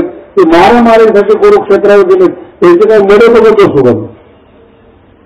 काय करायचं? हे माझा विश्वासू नौकर आहे संजय, त्याला तुम्ही दूरदृष्टी द्या. तो पाहिलं मला सांगतो. आंधळ्या माणसाचं कानावर फार भर असतो बरं का. आपण डोळे करून पाहतो का असं कान करून पाहतो. कानाने त्यांना जास्त कळतं. माणसाची 80% एनर्जी, शक्ती, ऊर्जा ती डोळ्यातून खर्च होते. आणि ते डोळ्यातून असल्यामुळे आंधळ्याची कानाची शक्ती, ऐकण्याची शक्ती खूप चांगली असते. कधी कधी यांची ज्ञानेश्वरी गाठापाठ असतात. कारण की डोळ्यांनी पाहणं बंद झाल्यामुळं पाहण्याची शक्ती वाढते आणि ती लक्षात राहतं त्यांच्या. आणि हे जे अनुभव होतं ना धृतराष्ट्र, हे फार खोडीचं होतं. ते 5व्या यंत्री त्याच्यावर लेख लिहिलेला आहे की 2-4 दिवसामध्ये 2-4 लेखामध्ये राजा ज्ञानेश्वरतील राजा धृतराष्ट्र म्हणून एवढं 5व्या यंत्री होतं की धृतराष्ट्रासारखा कपटी माणूस माझ्या दृष्टीने पृथ्वीवर झालाच नाही. हे शकुनी फिकून येत ना, हे तज्ञ झालेले लोक आहेत. तर खरा 5व्या यंत्री जर असेल ना तर धृतराष्ट्र सगळं त्याच्या हातमध्ये घडलं, त्याच्या समोर घडलं, पण आपल्या पोराला कधी अडवलं का कधी? आम्हाला ना आपण आधी बाहेरून लहान असते आणि एवढं अवघड व्यक्तिमत्व हे सगळे धृतराष्ट्र समजून घेण्यासारखं नाही का? हे सगळे युद्धाकरता कुरुक्षेत्रावर आले. कुरुराजाचं क्षेत्र आणि कौरव त्या ठिकाणी युद्ध करायला आले. आणि कुरुक्षेत्रावर जर मारामारी झाली मेले तर पाप लागत नाही, कारण की त्या ठिकाणी 21 वेळा प्रतिक्षेत्र करून त्याचं पाप प्रक्षालन करण्याकरता परशुराम ब्रह्मसरोवरमध्ये आले होते. म्हणून ब्रह्मसरोवर सगळ्या पापाचं क्षालन करणारं कुरुक्षेत्राचं पवित्र तीर्थक्षेत्र आहे. म्हणून जर कोणाच्या हातून पाप घडलं तर ते ब्रह्मसरोवरामध्ये स्नान करून ते पापाची पूर्णाहुती होते. म्हणून ही लोक कुरुक्षेत्रावर आले. हे सगळं निघून आलं तेवढं कुठे दम लागतं. विधी होता, विधीला सांगितलं मला काही चैन लागेना, मला काही जमेना. त्यांनी सांगितलं की माझ्याकडे एक मंत्र आहे आणि सृष्टीतले पहिले संत सनत कुमार आहेत का नाही, ते पहिले संत, त्यापैकी मी कोणत्याही संताला मी आमंत्रित करू शकतो. तुम्ही गरम श्वास घेतायत, तुमच्या चेहऱ्यावर चिंता आहेत, तुमची तब्येत मला बरोबर वाटत नाही, तत्वज्ञान आत्मज्ञानच तुम्हाला याच्यातून तारू शकतं. धृतराष्ट्र म्हणला काय हरकत नाही. मंत्र पडला आणि सनत संघात दिगापैकी सुजात म्हणून सनत सुजात त्यांना बोलवलं. आता ते सृष्टीतले पहिले संत बरं का, तुम्ही संताधिक संत हे पहिले संत ते ब्रह्मदेवापासून उत्पन्न झालेले आणि काही त्यांची अवस्था 5 वर्षाची, त्यांची वाढतच नाही. याला काल जयी म्हणतात, काळाला जिंकलेले संत म्हणतात. कायम 5 वर्षाची मूर्ती असते त्यांची, त्याचं वयच वाढत नाही. असे 5 संकाधिक संत. ते समज सुजात जे होते ते आले, बसले आणि पूर्ण तत्वज्ञान सांगितलं. सगळं ऐकून घेतलं म्हातारीने आणि ऐकल्यानंतर जाता जाता समज सुजात म्हटले या तत्वज्ञानाचा काही परिणाम झालेला आहे का? तेवढे फार सुंदर तत्वज्ञान आहे. माझ्या आयुष्यामध्ये मी पहिल्यांदा एवढं सुंदर तत्वज्ञान ऐकलं. युद्ध बंद करायला लाव. धृतराष्ट्र म्हटलं काय आहे तुम्ही संन्यासी माणसं, पोरावर कसं प्रेम करायचं तुम्हाला काय करणार? तुम्ही तत्वज्ञान सांगितलं ते मला आवडलं, वागायचं कसं ते मी ठरवलं नाही कळलं. असे धृतराष्ट्र भगवान भाऊपासून आतापर्यंत भरपूर आहेत. सगळेच यंत्रणा ऐकतात पण करायचं तेच करतात. याचा अर्थ काय? कोण येते बदल यंत्रणामध्ये सगळ्याच ऐकतील, सगळ्याची हवा करतील, सगळ्याला मार्क देतील. काय अप्रतिम, काय व्याख्यान, काय बोलणे. तुमच्यात काय बरोबर नाही की महाराज आमचं प्रारंभ आहे, आमचं कुठं बदल होणार. शेवटी शाप दिला त्यांना सुजातांनी आणि निघून गेले. म्हणजे एवढा आता पुढचा विषय आहे का? हा इतका तत्वज्ञान ऐकलेलं होतं ना, यांनी संजयाला पाठवलं युद्धाच्या आदल्या दिवशी कुरुक्षेत्रावर आणि त्याला सांगितलं की तू राज्यसभेमध्ये जा आणि सगळं काम कर. संजय आला, समोर अर्जुन बसलेला, पांडव बसलेले, भगवान श्रीकृष्ण बसलेले आणि जे शिकवलं होतं धृतराष्ट्राने संजयाला ते संजयने सांगायला सुरुवात केली. तेव्हा पांडव तुम्ही धर्माने जन्माला आलेले आहात, तुम्ही पुण्यवान आहात, तुम्ही पवित्र आहात, तुम्ही महान आहात. कौरव दुष्ट आहेत, दुर्योधनाने अनेक अपराध केलेले आहेत. भर सभेमध्ये त्या स्त्रीला विवस्त्र करण्याचा त्यांनी प्रयत्न केलेला आहे, लाक्षाग्रहामध्ये जाण्याचा प्रयत्न केलेला आहे. त्यांचे नारायणच आहे, सगळ्या जगामध्ये त्यांची प्रसिद्धी आहे. तर तुमच्यासारखेने जर युद्ध केलं तर कसं होईल या जगात? त्यांना अक्कल नाही तर तुम्हाला तरी अक्कल यायला पाहिजे. किती पाहता येईल तर बघा ना. म्हणजे आपल्या पोराला शिकवत नाही तर करू नको म्हणून, पण चांगलं सांगून पांडवाला फोडण्याचा प्रयत्न आहे. आणि त्याचा परिणाम झाला अर्जुनावर संजयाच्या बोलण्याचा. आणि त्याच्या लक्षात आलं हे बोलतो ते बरोबर आहे. कारण ते दोन चुलत भाऊ युद्ध करतायत आणि ते पण सख्खे चुलत भाऊ आहेत. कौरव म्हणजे कोण आहेत, पांडव म्हणजे कोण आहेत? धृतराष्ट्र आणि पांडू हे सख्खे भाऊ आहेत आणि युद्धाला उभे राहिले सख्खे चुलत भाऊ आहेत. कोणी कोणाला मारायचं, कोणी कोणासाठी युद्ध करायचं, असा प्रभाव पडला त्या धृतराष्ट्राच्या बोलण्याचा. ते या गीतेतून पहिल्या अध्यायामध्ये प्रगट होतो. रात्री डोक्यात सांगितलेलं संजयाचं प्रवचन. हे कधी कधी असं होतं, काही दुष्ट माणसं आहेत ना, काय करतील सांगता येणार नाही. ते लोकांना सांगतील की सगळे जाणारे आहे, दान धर्म करा, आहे ना, मंदिर बांधणारे लोक हे बघा तुम्ही कसं व्यवस्थित सगळे जाणारे जगामध्ये, काय कोणाकडे राहणारे नाहीत. दान करा, दान करा, सगळे दान इथं खुली गेले असतं. मला अजून आठवत नाही कीर्तनकारांनी कुठं पंगत दिली असेल. तुम्ही खाल्ली का कधी? बरं नाही, ते सगळे धृतराष्ट्रच आहेत. सगळे जगाला सांगतील धर्म करा, दान करा, ज्ञान करायचं, करायचं ते. आणि कधी तरी पद्धत दिलेली. उलट एकाच वेळेस मी तर असे कीर्तनकार बघितले आमच्या मिळायला माहिती, एकाच पंक्ती चार पंक्ती. पंढरपूरमध्ये जे आमचे ते फडकरे असतात ना, खूप हुशार असतात. एकाच पंक्तीमध्ये 4 लोकांची पंगत असतात. मग ते संकल्प सोडण्याची पहिली प्रथा होती. त्यांच्या हातून पाणी सोडायचं नाही ना, मग त्यांचे संच ठरलेले असतात गुंड लोक. हे महाराज वगैरे असतात ना पहिल्यापासून, असं काही टेन्शन घेऊ नका. मग 4 पंक्ती एकच असले ना, एकाला एका कोपऱ्यात उभं करायचं, त्याच्याकडे एक माणूस, दुसऱ्या कोपऱ्यात उभं करायचं, त्याच्याकडे एक माणूस, तिसऱ्या पंक्तीत उभं करायचं. तुमचीच सांगत सोडा पाणी.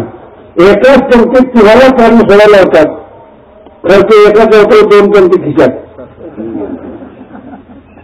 आणि पाणी सोडल्यामुळे त्याला काय वाटतं, आपली पुस्तक आपण तोंडी गर्दी दिली. म्हणजे परमार्थामध्ये सुद्धा धृतराष्ट्र असतात. देवी गीता पाठ असू शकते, ज्ञानेश्वरी असू शकते, गाथा असू शकतो. फार चांगली गोष्ट असेल तर काही भाग नाहीये. तर ही महाभारत काळापासून चालत आलेली प्रथा आहे. चांगलं सांगून माणसाला फोडणं हे सुद्धा एक प्रथा आहे. यायच्या मध्ये फोडतातच, भेट करून फोडतातच. त्यांना धृतराष्ट्राने अर्जुनाला तत्वज्ञान सांगून फोडलेलं वैशिष्ट्य जीवनामध्ये. आणि दुसऱ्या दिवशी ज्यावेळेस तो समोर उभा राहतो आणि सगळे चुलत भाऊ दिसतात, अर्जुनाच्या वेळात पाणी होतं. इथून आपल्या अध्यायाला प्रारंभ होतो. वेळामध्ये पाणी येतं, तो कृष्णाला सांगायला सुरुवात करतो, देवा कोणाकरता युद्ध करायचं? तेव्हा आमचे भाऊ मारतील, आम्ही त्यांच्या भावांना मारू. आणि दोन्ही भाऊ नष्ट झाल्यानंतर काय कोणासाठी जगायचं? ते भगवान कृष्णाला. तर भगवान कृष्णाचा काही संबंध आहे का? त्यांचे काही नाते होते ते युद्धामध्ये भगवंत बरोबर आहे. हे त्या महाभारताच्या युद्धाचं सगळ्यात श्रेष्ठ आणि सार तत्व आहे, अतिशय मोठं तत्व आहे. आणि जेव्हा सांगायला सुरुवात केली महाराज, अंतःकरण अर्जुनाचं गहिवरलं आणि जे वाक्य संजय बोलला रात्री, ते सगळे वाक्य अर्जुनाच्या तोंडातून निघायला सुरुवात झाली. यद्यदेतेन पश्यन्ति हत्ये जाना तथा, हे सगळं रात्रीच्या वेळेस संजय बोलला होता. आणि अवस्था इतकी वाईट झाली की आम्ही एकमेकाला मारल्यानंतर एकमेकाचं पिंडदान कोणी करावं, वर्षश्राद्ध कोणी करावं, आम्ही सगळे गेले उद्या आमच्या बायका कुठे जातील, त्या कशा राज्य चालवतील, का भिन्न लोक येतील, राज्यावर अधिकार गाजवतील, स्त्रियांमध्ये नियम राहणार नाही, जायते वर्णशंकर हा शंकर नरकाय, हे सगळं अंगावरी सुकल होतं संजयला. आणि ते नेमकं एकच डोक्यात बसलं. बसलं नाही तर फक्त एकच माणूस, त्याचं नाव आहे भीम. ते कुणाचं ऐकतच नाही.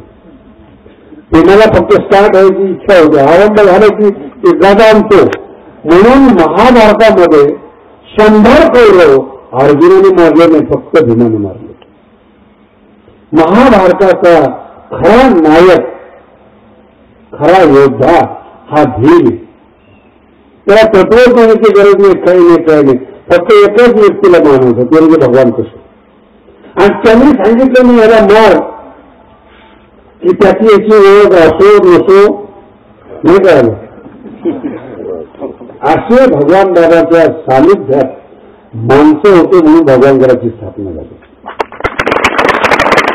जीवाला जीव देणारे, शब्द प्रमाण मांडणारे, कर म्हणायचे करणारे, तर एवढ्या मोठ्या आवाजातून आता गडाची निर्मिती झाली. जीवाला जीव देणारे माणसं असले तर निर्मिती होते. आडवे येणारी माणसं असली ना तर प्रगती थांबते. घरातला भाग जर मुलाला आडवायला लागला तर घराचा विकास होत नाही. बाहेरची माणसं कधी कोणाला आडवी येत नाही, लक्षात ठेवा. बाहेरच्या माणसाची काही घेणं देणंही नसतं. तुम्ही कमावणे तुमच्या घरामध्ये असतं, बाहेरच्या घरामध्ये नसतं. जेव्हा स्वराज्य स्थापन केलं जातं शिवाजी महाराजांचं, एखादी नवीन निर्मिती होते की खंडे समर्थक ज्यावेळेस आपल्या सानिध्यामध्ये असतं तेव्हा या जगामध्ये परिवर्तन. अर्जुनाच्या मनामध्ये झालेला जो परिचय आहे, प्रभाव आहे, तो फार वेगळ्या पद्धतीने पडला. आणि तो प्रभाव हाणून पाडण्यासाठी सुदैवानं, पुण्यानं आणि भाग्यानं भगवान श्रीकृष्ण त्या रथावर बसलेले होते. सगळं ऐकून घेतलं आणि 2 शब्दातच उपदेश केला. कुतस्त्वाकस्मलमिदं विषमे समुपस्थितम् अनार्जुष्टमस्त्यजम अकीर्तिकरम अर्जुन. अरे अर्जुना काय करतोस?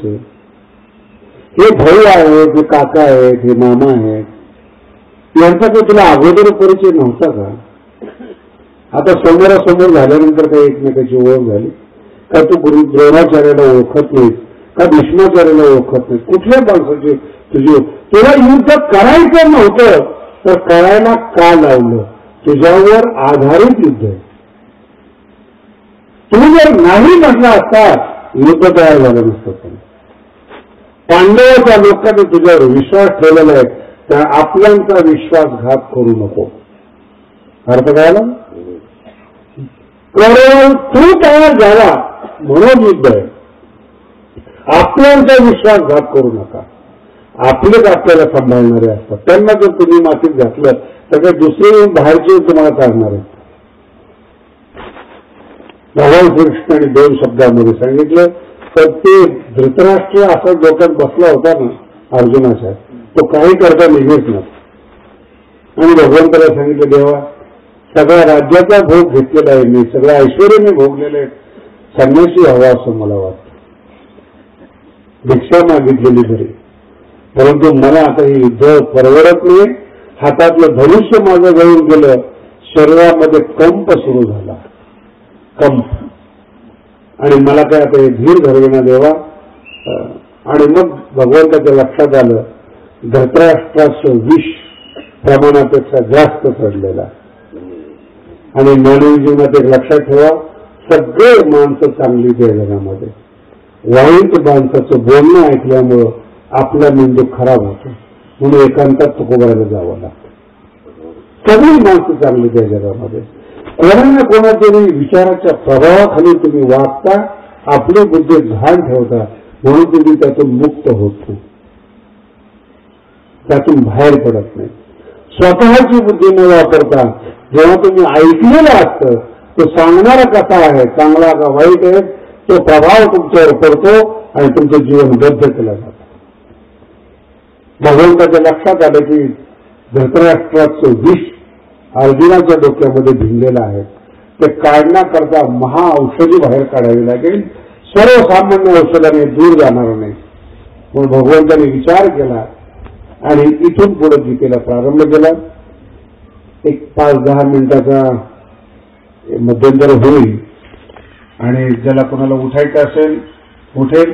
1-2 अभंग पोरं म्हणतील, गातील थोडंसं, आणि मध्यंतरानंतर एक 5-10 मिनिटाच्या इंटरव्हल नंतर पुन्हा ज्ञानेश्वरीला सुरुवातीला आपण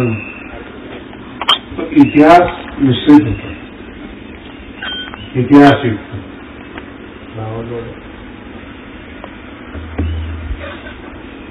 इतिहास म्हणजे तत्वज्ञानाची पूर्वपीठिका होती. काय कशामुळं अर्जुनाच्या जीवनामध्ये परिवर्तन झालं त्याचं मूळ कारण आपल्याला लक्षात यायला पाहिजे.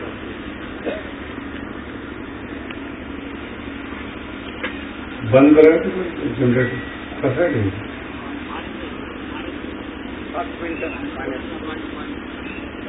बंदच करायचं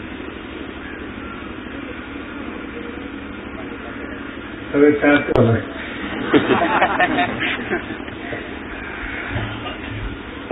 इतिहासामुळं आणि सगळ्यात महत्वाची गोष्ट अशी असते की आपला जो पहिला दिवस होता तो जवळपास 2 तास व्हायला पाहिजे होतं, तो न झाल्यामुळे सगळं असं संक्षिप्त करत करत करत आणलेलं आहे.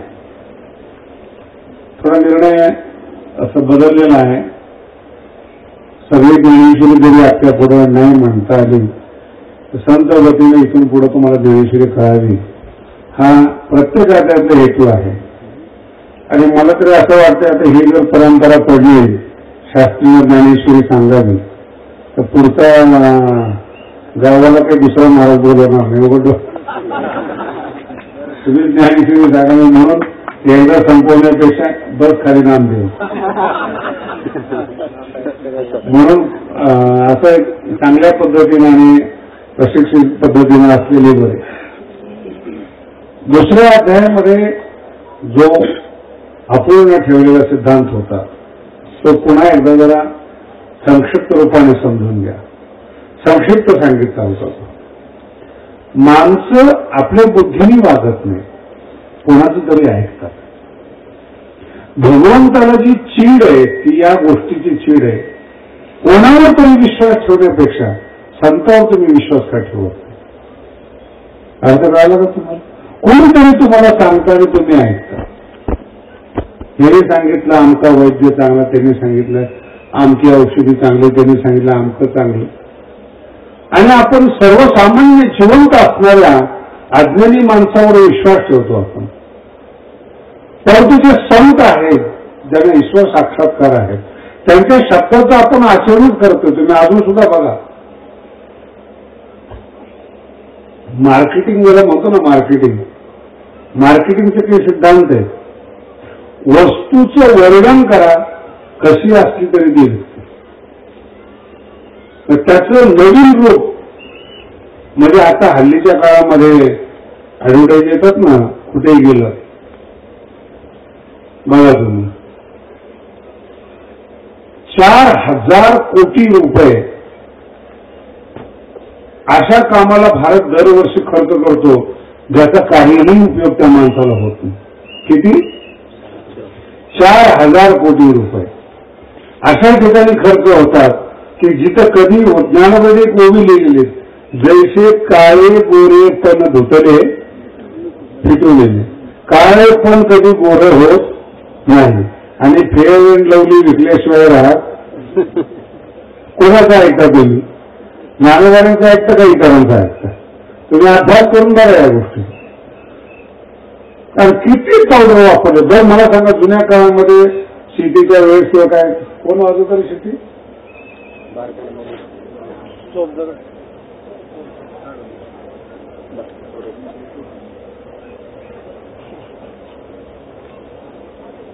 आमचे सगळे चौकदार येऊन बसले, त्यामुळं अजून एक चौकदार ठेवावं लागेल चौकदारांना उठवण्यासाठी. सगळी मुलं वगैरे जरा बाजूला ठेवा. विषय गंभीर आहेत आणि सगळं त्याच्यामध्ये हे होतं. दुसऱ्याचा प्रभाव आपल्यावर पडतो आणि आपण अनावश्यक गोष्टी करतो. तुम्ही जर एखादा ब्रँड घेऊन एखाद्या दुकानामध्ये गेलात आणि त्याला म्हटलं की ही गोळी आहे का, तो फार सुंदर बोलतो ही नाही दुसरी देऊ का. ही सेल्समॅनशिप असते. त्याला विकायचं असतं, त्याचा परिणाम काही नाही. जी माणसं गॅरंटी देतात त्याचं काही गॅरंटी असते का त्या कुठल्या गोष्टीची? कुठलीही गॅरंटी नसते, काहीही फरक पडत नसतो. हे बोगस शास्त्र ज्याला जन्माला आलं नव्हतं. मी मागे एकदा दृष्टांत सांगितला होता पहा. आमच्या बरोबर शिकणारा जो माणूस होता ना, तो शिकू शकला नाही विद्यार्थी, आणि तो युपीमध्ये गेला संन्यासी झाला.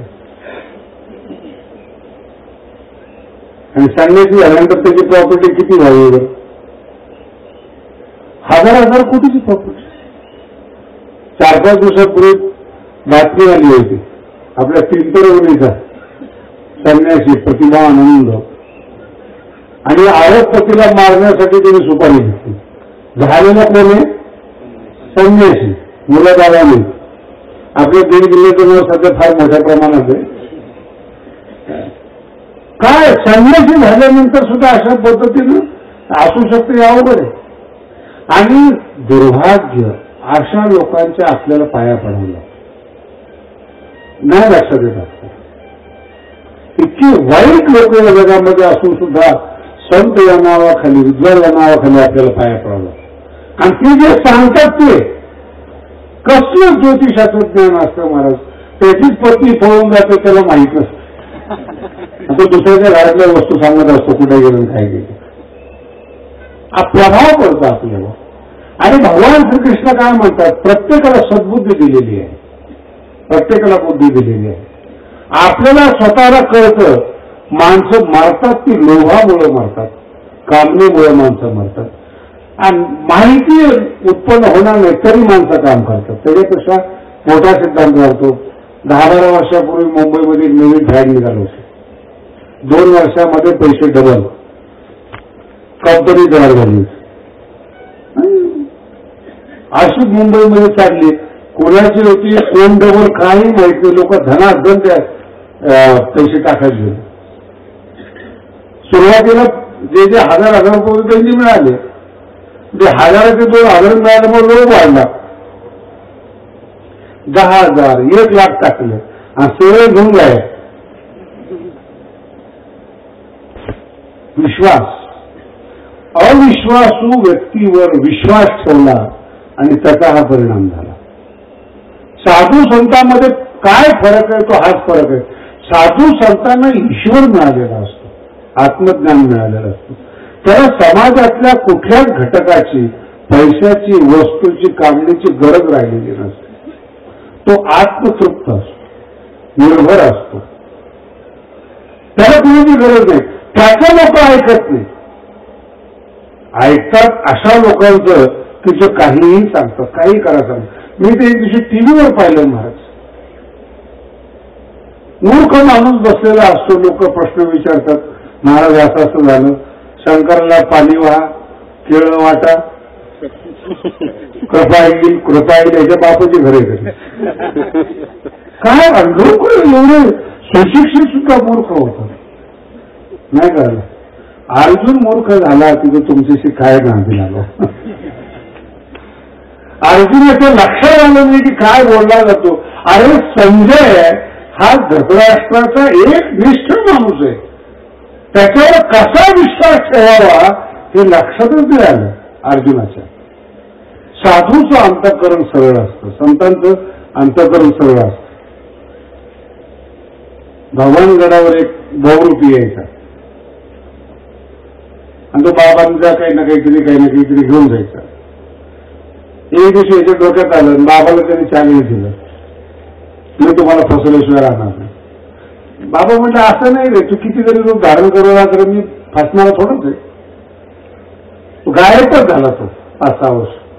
5-6 वर्षामध्ये दाढी वाढली, ओरिजिनल सगळ्या जटाजुटा बहुरूपी संन्यासी धारण करून तो आला भगवानगडाच्या.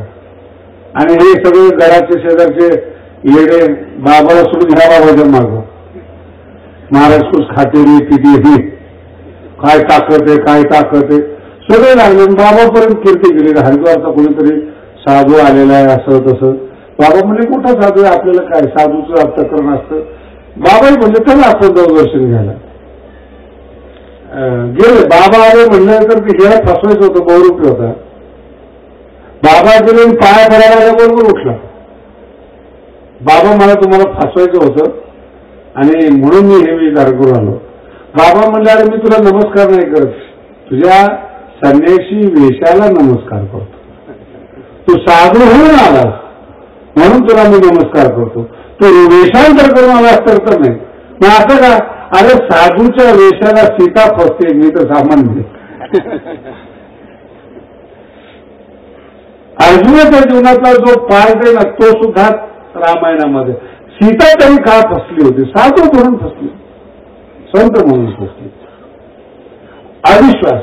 आणि जो खरा साधू होता 12 वर्षापासून रक्षण करत होता त्या लक्ष्मीला शिवाय दिले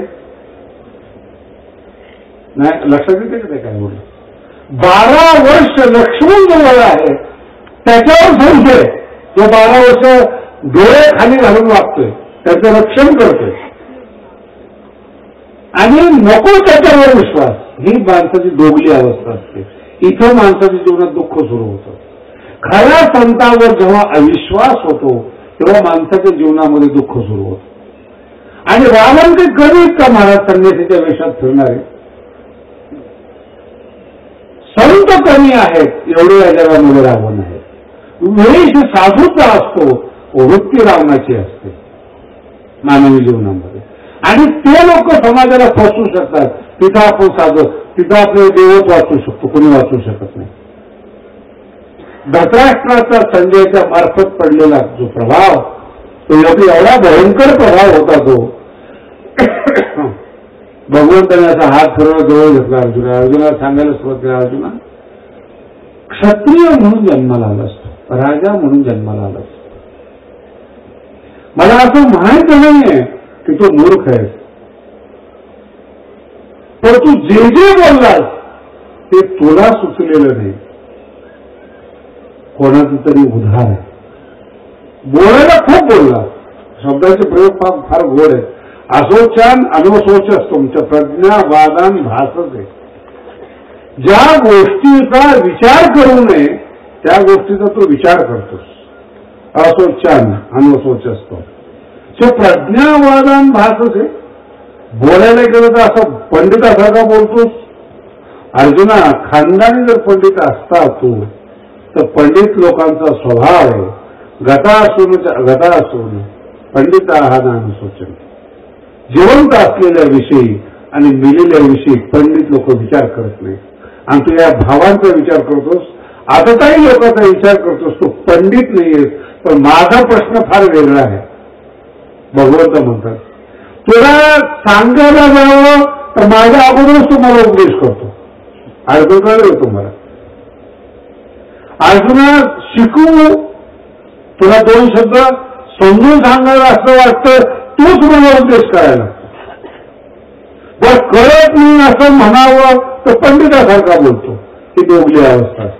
काही माणसं पुढे बोलायला गेलं ना, अगोदर ऐकून घेतं तर नंतर म्हणतो हे मला माहिती होतं, मग मूर्ख का होतं? सांगायच्या अगोदर निवांत ऐकतील आणि सगळं झालं मला माहिती होते, मग ऐकत का होतं? तू किती सांगतो ते पाहतो. काहीही माहीत नसतं, कशाही पद्धतीनं माहीत नसतं. आजचे लोक त्याच्यावर विश्वास ठेवतात. माझ्याबरोबर एक पैलवान पोरगा होता आणि कशातच काही ज्ञान नव्हतं. कारण की माणूस एकाच विषयात तज्ञ असतो. तो शरीरामध्ये तज्ञ होता. व्यायाम फियाम खाणं पिणं हरिपाठ पाठ नाही, कीर्तन नाही, काही नाही. परंतु तब्येत चांगली असल्यामुळं आम्ही एखाद्या गावात गेलो 4-5 जण, सगळे लोक त्याच्या पाया पडायचे अगोदर. आम्ही शिकलेले सगळे माघारी. आणि आम्हाला तो माणूस चांगला वाटायचा, मनाने चांगला असायचा. ते एका सप्ताहामध्ये दुपारच्या वेळेस एका वस्तीवर जेवण होतं. 5-6 जण आम्ही गेलो जेवायला. गेलं तर ह्याला भूक लागलेली. ह्याला कुठं हरे आधामध्ये मन लागते. इकडं फिर तिकडं जाऊन एका कोपऱ्यामध्ये बसला. सावलीत होतो. मी तिकडे बसलेलो होतो. मला म्हणजे आठवत कधी कुणाला माहिती म्हणजे हे उगा आपलं. अरे म्हणलं स्वयंपाक झाला नाही म्हणून भजन झालं. नाही मी तुला अगोदरच दिलं असतं. तुम्ही सांगायला गेलो त्या भजनामध्ये. आता ते पोरं जी होती ना आमचे गाणारे अभंग म्हणणारे, यांना कसला राग तरी काय लवकर स्वयंपाक होत नाही म्हणून हाच राग त्यांचा. आणि पुढे कसंही त्या भजनामध्ये ओरडायला सुरुवात. कोणाला जसं येईल तसं. मुसलमान आणि एक चांगला गायक तिथून असे रस्त्याने चालले होते. त्यांना ते काही भजन ऐकू वाटलं नाही कोणत्याच रागात नाही. याचा त्यांना राग आला. आणि ते पोराजवळ आले. ते क्या गाते बोले आप लोग. पोर आता पोर गलती सगळं आहे विनोदी लोक. तेव्हा तुम्ही कोण आहे गाने वाले हम लोग. राग दरी गाते सब गाते हैं. ये सब ऐसा गलत किसने पढ़ाया तुमको. गुरु उधर बैठा है उसने पढ़ाया. गाडगुड गडी आपला सगळं नाव सांगून दिलं. ते फार विचित्र माणूस तो. ते दोघं पण त्याच्याकडे गेले. बोले ये सब आपके चेहरे तब्येत जरा चांगले होते ना. तरी माझ्याकडे पाहिलं. त्याच्यावर त्याच्या लक्षात आलं हा हमारे चेहरे आमचे शिष्य बोला असले कसे राहतात. नवीन आहे. प्रॅक्टिस चालू होती त्यांची. तुम्हाला काय कळतं त्या गाण्यातलं म्हणजे आम्ही गातो गा त्यांना गाव वगैरे बसलं तरी दोन अभंग त्यांनी असं सुंदर गायले. गाणं गायलं त्यांनी. याला काही कळत नव्हतं. आलाप कळत नव्हते. आवरो आवरो काय काय कळत नव्हतं. जागात अजिबात कळत नव्हतं. असंच पाहिजे काय राहतं.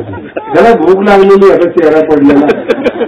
त्याचं सगळं लक्ष त्या जेवणाकडे. आणि त्याला वाटत मी एवढं मेहनतीनं गातो तर ह्या काहीच प्रतिसाद देत नाही. तो गाणारा हिरमुसला. त्याला वाटलं नक्की माझ्यापेक्षा मोठा गाय. आणि तो त्याच्याकडे गेला. बोले महाराज आपको अच्छा नाही लगा. ठीक आहे आप गाव तुम्ही गा म्हणे. तुम्ही माझ्याकडे बघितलं. काही इतपतच त्याला नाटक करता येत होतं ना. मी म्हणाले बडे गाने वाले वो ऐसे रस्ते पे थोड़ी गाते हैं. पुन्हा में कार्यक्रम होता है बालगंधर्व में. लगा कि उनका प्रोग्राम होता यहाँ कैसे गाएंगे. अच्छा अच्छा अच्छा. पाया पडला तो. पत्ता लिहून घेतला आणि बिचारा वंदन करून निघून गेला. मी एवढा हसू आलो मला. अजिबात मला गाता येत नाही. त्याच्या पुढे मी गायलं. पहिला मूर्खपणा. ज्यांना गाता येत होतं त्यांना मूर्खात काढलं. आणि ज्याला गाण्यातलं काही कळत नाही त्याच्या पाया पडून माणूस निघून गेला. याचं नाव आहे अर्जुन. अयोग्य माणसाला योग्य समजणं आणि योग्य माणसाला अयोग्य समजणं हेच मानवी जीवनामध्ये कन्फ्युजन असतं. अज्ञान अज्ञान काही असं काही आकार नसतो. अज्ञान की तुमच्या अंतःकरणात येऊन राहतं. अयथावत प्रजानाती. अयोग्याला योग्य म्हणणं ही मानवी जीवनातली सगळ्यात मोठी शोकांतिका आहे. ज्ञानोबांनी तर खूप सुंदर वर्णन केलं अर्जुनाचं. जातीला लागी तिथे मग ते धावे सैरा वैरा जैसे. अंधेऱ्या माणसाला जर वेळ लागलं आणि वेळेच्या भरात जर तो पडायला लागला किती ठिकाणी तो आदळेल कुठं कुठं पडेल काही सांगता येत नाही. ज्ञानोबा म्हणतात तुझे शहाणपण तैसे दिसत असेल. तुझं शहाणपण म्हणजे अंधेऱ्या माणसाला लागलेलं वेळ आहे. त्या शहाणपणाला जर डोळे असले तर ते व्यवस्थित चालेल. आपलं शहाणपण म्हणजे आंधळं शहाणपण. अंदाजाने ढगात गोळी मारायची लागली तर लागली नाही तर दुसरं नाव टाकायचं.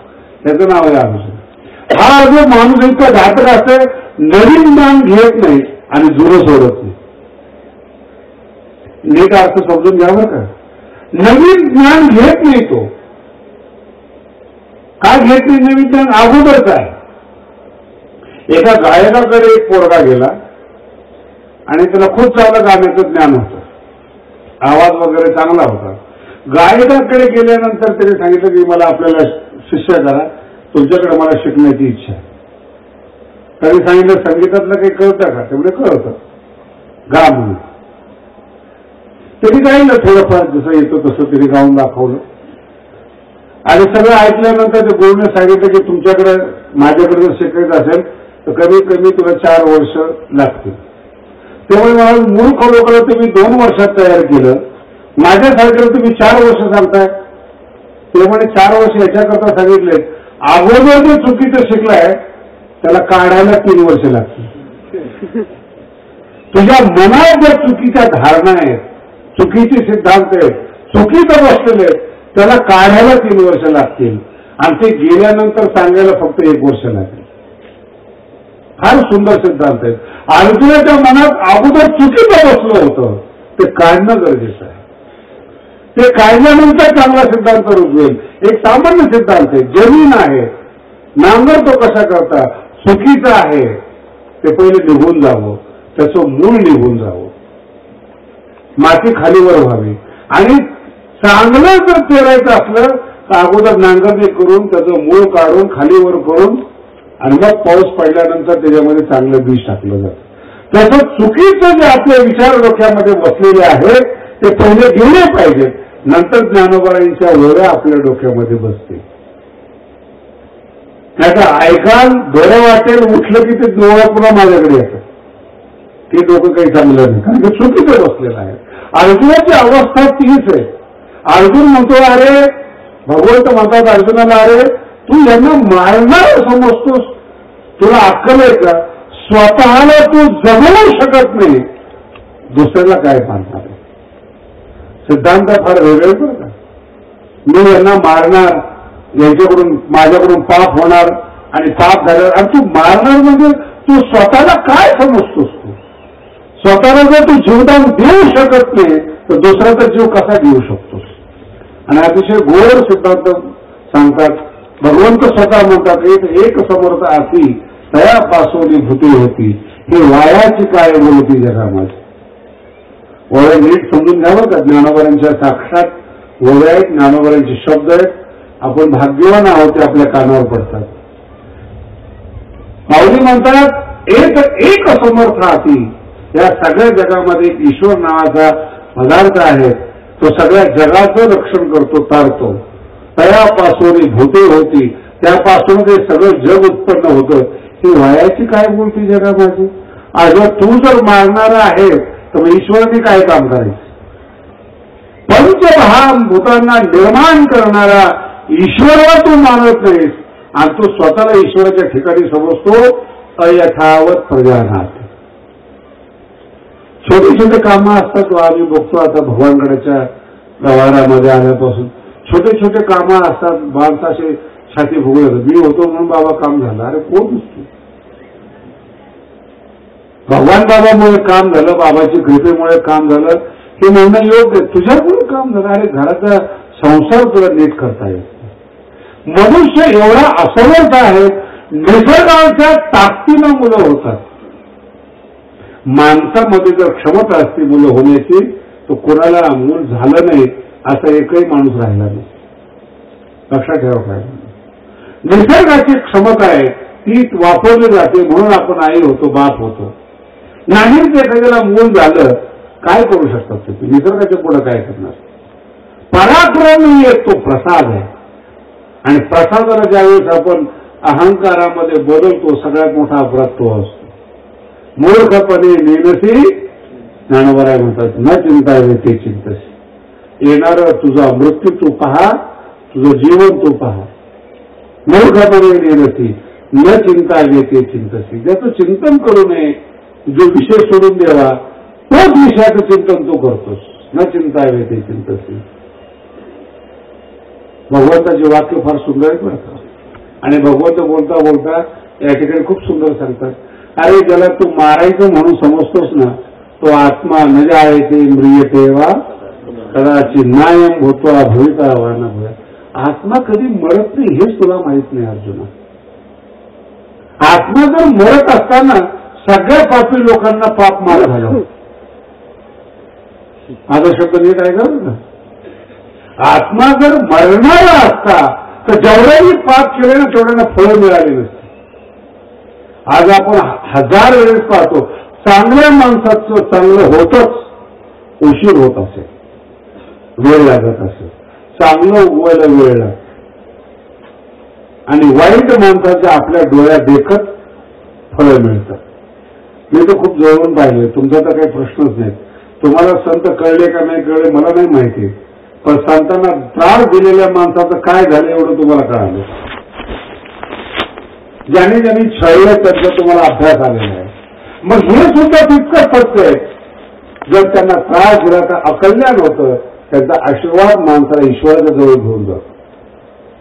ईश्वर प्राप्ती करून देतो, ईश्वर साक्षात्कार करून देतो. हे सुद्धा त्यांची ताकद आहे. त्रास दिल्यानंतर जर आपल्याला फळं मिळतात, कुठल्याही क्षेत्रातला माणूस असू द्या, वाईट केलं की त्याला फळ मिळणार, कारण की आत्मा मरत नाही येतो. आणि खूप सुंदर त्याचं विश्लेषण आहे पण, आणि वर्णन केलेलं आहे 15व्या अध्यायामध्ये. ममय अंशो जीव लोके, भगवंताचा जीव अंश आहे. भगवंत ज्याप्रमाणे अजरामर आहेत त्याप्रमाणे जीव दशा अजरामर आहे. आणि पाप म्हणजे काय? पाप हे संस्कार रूपाने असतात. अगदी छोटा दृष्टांत देऊन तुम्हाला मी सांगतो, म्हणजे तुमच्या लक्षात येईल. एखादं पाप, एखादी चोरी तुमच्या हातून घडली, शक्य आहे की इतरांच्या लक्षात नाही किंवा लक्षात नाही आले, तुमच्या मनात तर माहिती ना, वर्षानुवर्ष तुमच्या मनात राहतं की मी या ठिकाणी चोरी केलेली, याचंच नाव संस्कार.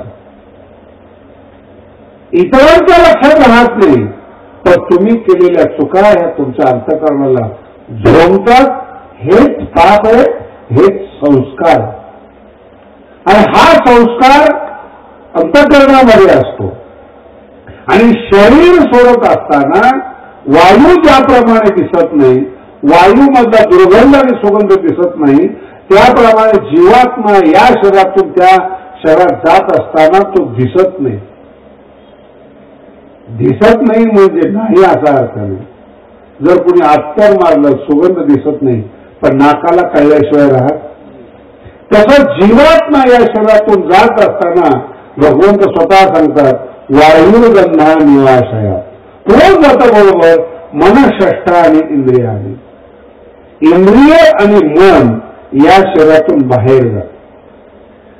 ओल्या चिखलाच्या गोळाला तो धरून ठेवणारा तो जीवात्मा इंद्रियासहित मनासहित तो निघून जातो. आणि पाप आणि पुण्य तरी कुठं राहतो? मनातच राहतो. मनःश्रेष्ठ आणि इंद्रियाने प्रकृती स्थानिक लक्षते. ते म्हणतात महाराज सगळ्या गप्पा दिसत नाही. ज्ञानोबा खूप सुंदर सांगतात. भगवान कृष्ण म्हणतात, दिसत नाही असं म्हणू नका, पश्यन्ति ज्ञानचक्षुषा. उत्क्रामंतम, प्राणाचं शरीरामधून उत्क्रमण होत असताना विमूढाः नानुपश्यन्ति. मूर्ख लोकांना तो जीव दिसत नाही. पश्यन्ति ज्ञानचक्षुषा. ज्ञानी लोकांना तो दिसतो.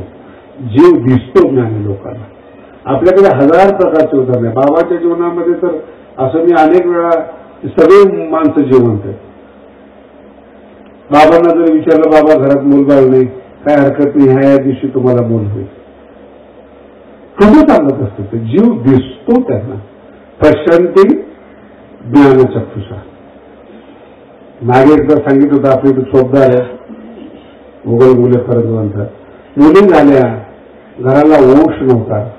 करंजवनला दिल्ली गेल्यानंतर त्या बाईंनी सांगितलं की मला काही नाहीये, वंशाला दिवा नाहीये. बाबाच्या जवळ 4 खारका होत्या, ते 4 खारका दिल्या. बाईंनी सांगितलं मुलगा जो होईल तुम्ही गडाला वाहिल. तो अजून गडाला वाहिलं, चोप झालं. आणि 3 जे आहे ते 4 खारका दिल्या, 4 मुलं झाली. कसं परत सांगा, काय दिसत असेल तर. एक उदाहरण असे हजारो उदाहरण. मी गाजर बसल्यापासून सुद्धा 40 मुलं झाली ते नारळाची. संधी देत नाही नारळ, आपल्याला काही दिसत नाही. कोणी नारळ मागायला आलं की समाज नारळ ठेवायला सांगतो, तो मी त्यांना देतो. मुलगा होतोच. परवा दिवशी 7-8 दिवसापूर्वी वंदनवाडीला गेलो होतो सोनेजवळ. 10 वर्षापासून मुलबाळ नव्हता आणि मागच्या वर्षी आकडे होते. ते घर त्या ठिकाणी आलं. 10 वर्ष लग्न होऊन मुलबाळ नाही. म्हणजे गडावर या, नारळ घेऊन जा. त्याच्यापेक्षा ते पुढे जास्त बोलत. मग ते गडावर आले, नारळ घेऊन गेले. मागच्या वर्षी आकडे केले होते, या वर्षी आकडे वसूल करायला गेलो. 2 पोरं मांडीवर आणून ठेवले. चमत्कार आहे. सगळ्यात मोठा चमत्कार सांगतो. म्हणजे पाटोद्याला एक घर आहे आणि बाबांची नात आहे शशिकला म्हणून. नाव पण सांगतो तुम्हाला. तिची मुलगी आहे. तिच्याकडे बघितलं की मला असं वाटतच होतं मुलगी होणार, काही याला होईल म्हणून. जेव्हा आपलं प्रयोगशाळेमध्ये हडकाचा साठा ठेवलेला असतो तशी मुलगी. तिने 2-3 वेळा शशिकला झाला मुलगा होत नाही म्हणलं, आणि नवऱ्याला दुसरं लग्न करून दे, नाही झालं तर नाही. तिला कुठून तरी कळलं की समाधीचा नारळ नेल्यानंतर मुलगा होतो. मग ती जे आली मला म्हणे नारळ पाहिजे, म्हणजे समाधी होती. मला 100% विश्वास होता की काही होईल म्हणून. मी माझं सांगतो आणि नारळ ठेवला, घेऊन गेले. पुढच्या वर्षी ती 90 फेडायला आली आणि तो मुलगा दाखवला होतो. मी म्हणलं असं होऊ शकतं जीवनामध्ये. म्हणून संत जे असतात ते अमर असतात, त्यांचे नाश होत नाही. येतो जातो आम्ही हरीच्या संघात. आजही तो चमत्कार होतो, आजही त्या घटना घडतात, कारण की नाश होत नाही आत्म्याचा. कोणी त्याला मारू शकत नाही, कोणाकडून तो मारला जात नाही. एवं व्यक्ती हंतार वेश्चैनम म्हणते होतं. ज्याला वाटतं एखाद्याकडून तो मारला जातो किंवा मेला जातो, शक्य ते त्याला आत्मज्ञान झालेलंच नाही. परिवर्तन होतं त्याच्यामध्ये. दुधाचं दही होतं, दह्याचं लोणी होतं, लोण्याचं तूप होतं. हे परिवर्तन आहे, मरण नाही.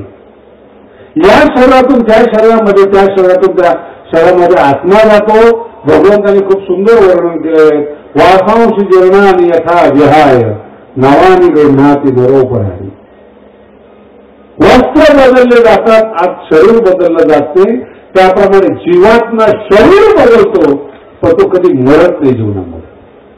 म्हणून अर्जुना, तुझा स्वभाव आणि तू आत्म्याबद्दल जे बोलतोस ना, तू मारणार आहे तर हे मरणारे आहेत, हा सगळा मूर्खपणा. आणि यदा कदाचित जर माझ्या सिद्धांतावर तुझा विश्वास नसला तर असं ग्रहण कर, हतो वा प्राप्तसी स्वर्गम जित्वा वा मोक्षसे मध्ये. या युद्धामध्ये जर तू मारला गेला तर स्वर्ग मिळेल, जर जिंकला गेला तर पृथ्वीचं राज्य तुला मिळेल. दोन्हीकडून तुझ्या बाजूने निर्णय घे. पण पळून जाणं हे भेकडपणाचं लक्षण आहे. फार मोठा सिद्धांत आहे. पळून जाता येत नाही. आत्महत्या करणारी माणसं ही मूर्ख असतात, जीवनाला कंटाळलेली असतात, जीवनाचं मोड माहिती नाही. कारण की जीवन हे विनाशायास मिळालेलं असतं. मानवी जीवनाचं मोड कळत नाही, महिमा कळत नाही त्या जीवनाचा. म्हणून या जीवनाची गती आणि जीवनाची विशेषता अशी आहे, अनमोल किमतीचा आत्मा आणि जीवन आहे. संस्कार वाढवतं. नामचिंतन काय करतं? पुण्य वाढवतं. पुण्य वाढवतं म्हणजे काय करतं? जे पापाची छाप आपल्या अंतःकरणावर पडलेली आहे ते नामचिंतन करून आघात होऊन होऊन होऊन ती स्मृती कमी होते पापाची, आणि धर्माची स्मृती जागी होते, ज्ञानाची स्मृती जागी होते. याचं साक्षात उदाहरण वाल्मिकाचं. माणसं मारणारा रामायण म्हणू शकतो. एकाच जन्मातली ही घटना. एकाच जन्मामध्ये तो माणसं मारत होता आणि त्याच जन्मामध्ये तिने रामायण लिहिलं. माणसं मारण्याचे संस्कार कमी झाले, जीवनामध्ये बदल झाला आणि महर्षी पदाला प्राप्त होऊन रामायण लिहिलं. आजपर्यंत तसं रामायण कुणाला लिहिता नाही आलं. पुराणा प्रसिद्ध बोललेली वाढली नामी लिहिलो. हे संस्कारच बदलतात, आत्मा बदलत नाही. आत्म्याबरोबर असणारी उपाधी ती शुद्ध लागते. अर्जुनाला उपदेश करत असताना सांगतात भगवंत स्वतः की आत्म्याबद्दल तू प्रयत्न करतोस नाही, हे सगळं चुकीचं आहे. तुझं आत्मा आपल्या वाटाला आलेलं कुठलंही कर्म हे माणसाने केलंच पाहिजे, तर त्या जीवनाला फलप्राप्ती होते. याच्याकरता सगळा स्वतंत्र जो आहे ना, 3रा अध्याय कर्मफळ अध्याय म्हणतात त्याला, कर्मफळ. आणि इतका सुंदर अध्याय हा कर्माचा. आपण जेवढे मंडपात बसलेली माणसं आहोत, बाहेरची माणसं आहोत, 13 अध्यायाचा मोठा सिद्धांत असा आहे, आईचं कुणाचं खाऊ नये. सगळ्यात जास्त जर भगवंताला राग येत असेल तर आईचं खाणाऱ्या माणसाचा राग येतो. आईचं खाणाऱ्या माणसाला खाल्लेलं जे पचून येत नाही ना, तो परमात्मा.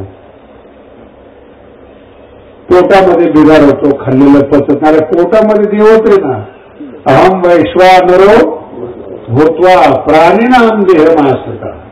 जर ईश्वर तुझ्याविषयी चांगलं मत ठेवतो, कशाला तुला त्रास द्यायचा, कशाला तुझ्या जीवनामध्ये. म्हणून आईचं खाणाऱ्या माणसाच्या जीवनामध्ये जागेवरून आल्यासारखा चेहरा असतो. कधी प्रसन्नता मिळते, किती संपत्ती असते त्याच्याकडे. मी मुंबईला गेल्यानंतर कधी कधी बघतो ना ते आमच्या धोत्राकडेच ते सगळे श्रीमंत लोक बघत बसतात. धोतर हे ते कसं आणि त्यांच्याकडे बघितलं की सगळं सुटकीच वाटतं. पापाने मिळवलेला पैसा हा समाधान कधी देत नाही. आणि इतके सुंदर सुंदर श्लोक आहेत. यो भुंगते सहजते नाही बघा, तो चोर आहे भगवंत म्हणतात. आणि कर्म केल्याशिवाय माणसाला कधीही गती मिळत नाही. भगवान श्रीकृष्णाचं जे चरित्र आहे ते अनुभव घेऊन पहा तुम्ही. एक क्षण भगवंताचा असा नाही तो कर्म वाचून गेला असेल. आणि जर एवढ्या लांबचं तुम्हाला पाहता नाही आलं तर भगवान बाबांचं जीवन पाहते. टांग्यावर प्रवास करायचा म्हणजे किती अवघड आहे महाराज. बुलढाणा असो, जालना असो, उस्मानाबाद असो, टांग्यावरून प्रवास करायचे सतत. त्या गावावर त्या गावावर त्या गावावर त्या गावावर मला सांगा तुम्ही. आणि आज जो नारळी सप्ताहाची फलश्रुती आहे हे त्यांच्या कर्माचं फळ आहे. त्यांनी जोडलेल्या माणसाचं फळ आहे. त्यांनी केलेल्या माणसाचं फळ. किती कष्ट असेल त्याला काही मर्यादा आहे. वयाच्या 53व्या वर्षी भगवान करायला सुरुवात झाली. अर्थ काय झालं. वयाच्या 53व्या वर्षी भगवान करायला सुरुवात झाली. तोच ग्रह जर 33व्या वर्षी मिळाला असता तर आज साईबाबाच्या ऐवजी भगवान बाबा दिसले. वेळ कमी आणि 12 वर्षात केवढं मोठं परिवर्तन महाराज. केवढं जग उभा केलं होती. त्याला कर्म म्हणतात, मेहनत म्हणतात. आणि जो सतत मेहनत करणारा आहे त्याच्याकडे लक्ष्मीची कधी कमी नसते. लोक म्हणतात भगवान बाबा म्हणजे लक्ष्मीपुत्र कर्म करत होते. किती आजार नव्हते. सातत्याने समाजाचा उद्धार आणि समाजामध्ये जाऊन योग्य रीतीने मार्गदर्शन हे तिसऱ्या अध्यायाचं फळ आहे. आणि जर हे मत ऐकणार नाही सगळ्यात जास्त नालायक आणि पापी असेल हे भगवंतांनी सांगितलेलं. एक ते त्याला भ्रसूयंतो ज्ञानतिष्ठांती नियमतम सर्व ज्ञान विमोढ अवस्थान वेद्धी नष्टान अचेतस. एक ते तदाभ्यसूयंतो. माझ्या मताचा अव्यय करून माझ्या मताला नावं ठेवणारी जी लोक आहेत ते सगळेचे सगळे या जगामध्ये मृत पावतात. अचेतस हा धर्महीन होतात, ज्ञानहीन होतात. स्वर्ग आणि संसार सुचत नाही आणि पुन्हा पुन्हा जन्म आणि मृत्यू संसाराच्या धक्क्यामध्ये पडतात. म्हणून कर्माला फार प्राधान्य. अर्जुनाची जी चूक आहे ना तो कर्मापासून प्रवृत्त होतो. युद्ध हे त्याचं कर्म आहे, क्षेत्राचं कर्म आहे. आणि तो युद्ध करायचं नाही म्हणत होता याचा राग भगवंताला होता. भगवंत म्हणतात असं नाही कोणाचंही फुकट खाऊ नये. कोणाचंही मी जे विशेष करून बोलतो जगातला कुठलाही. आणि एकदा फुकट खायची सवय लागली आणि नाही मिळालं ना मग काही सतत तर काही पाकिट बारावी मिळत नाही. सतत काही चपल्या चोरता येत नाही. सतत तुला काय टाळ चोरले जातात याच्यापेक्षा काय पाप असावं.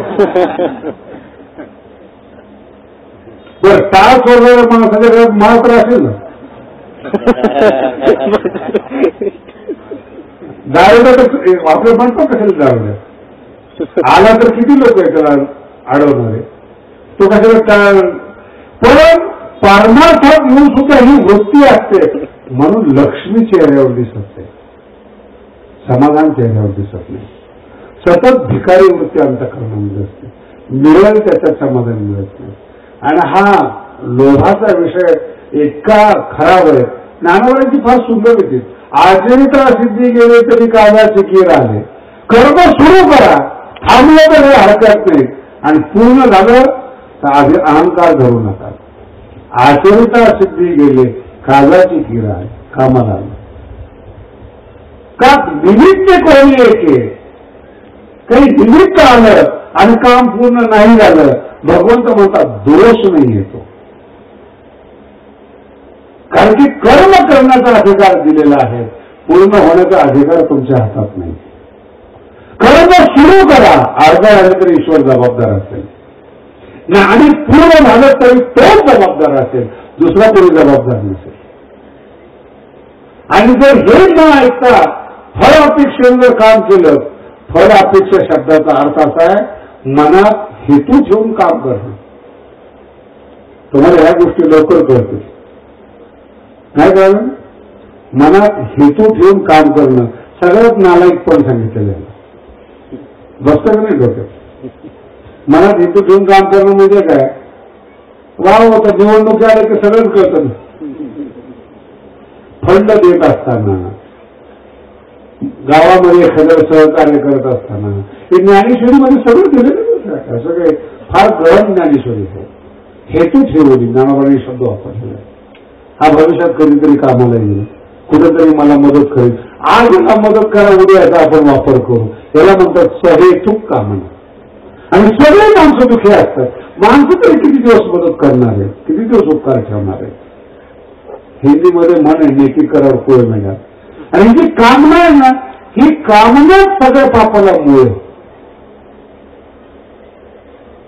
ज्ञानोबाईने खूप सुंदर आणि चांगला दृष्टांत दिले. 2 ओव्या आहेत ज्ञानोबाईंच्या, किती गंभीर. आणि 700 वर्षापूर्वीचे ते विसरू नका. ज्ञानोबाई म्हणतात, जो मासे पकडायला जातो ना तलावामध्ये, तो काट्याला झाकतो. माझे शब्द नीट आहे ना? तुम्हाला मासे पकडणं माहिती आहे, पण त्याचा अर्थ नीट माहिती.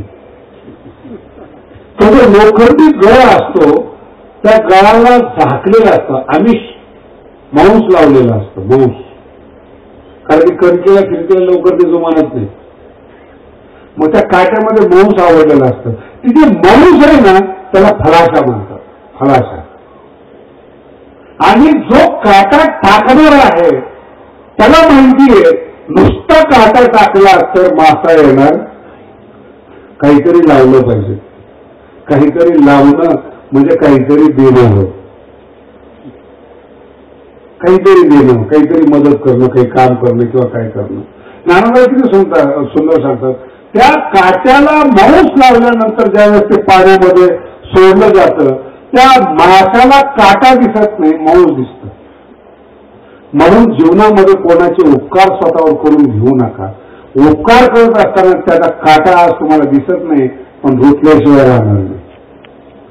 आणि मांसाचा जर काटा रुतला ना आपल्या गळ्यामध्ये, देव लांब जातो आणि त्याचा आपण बावलो होतो. हे ज्ञानेश्वरी आपल्याला शिकवतो.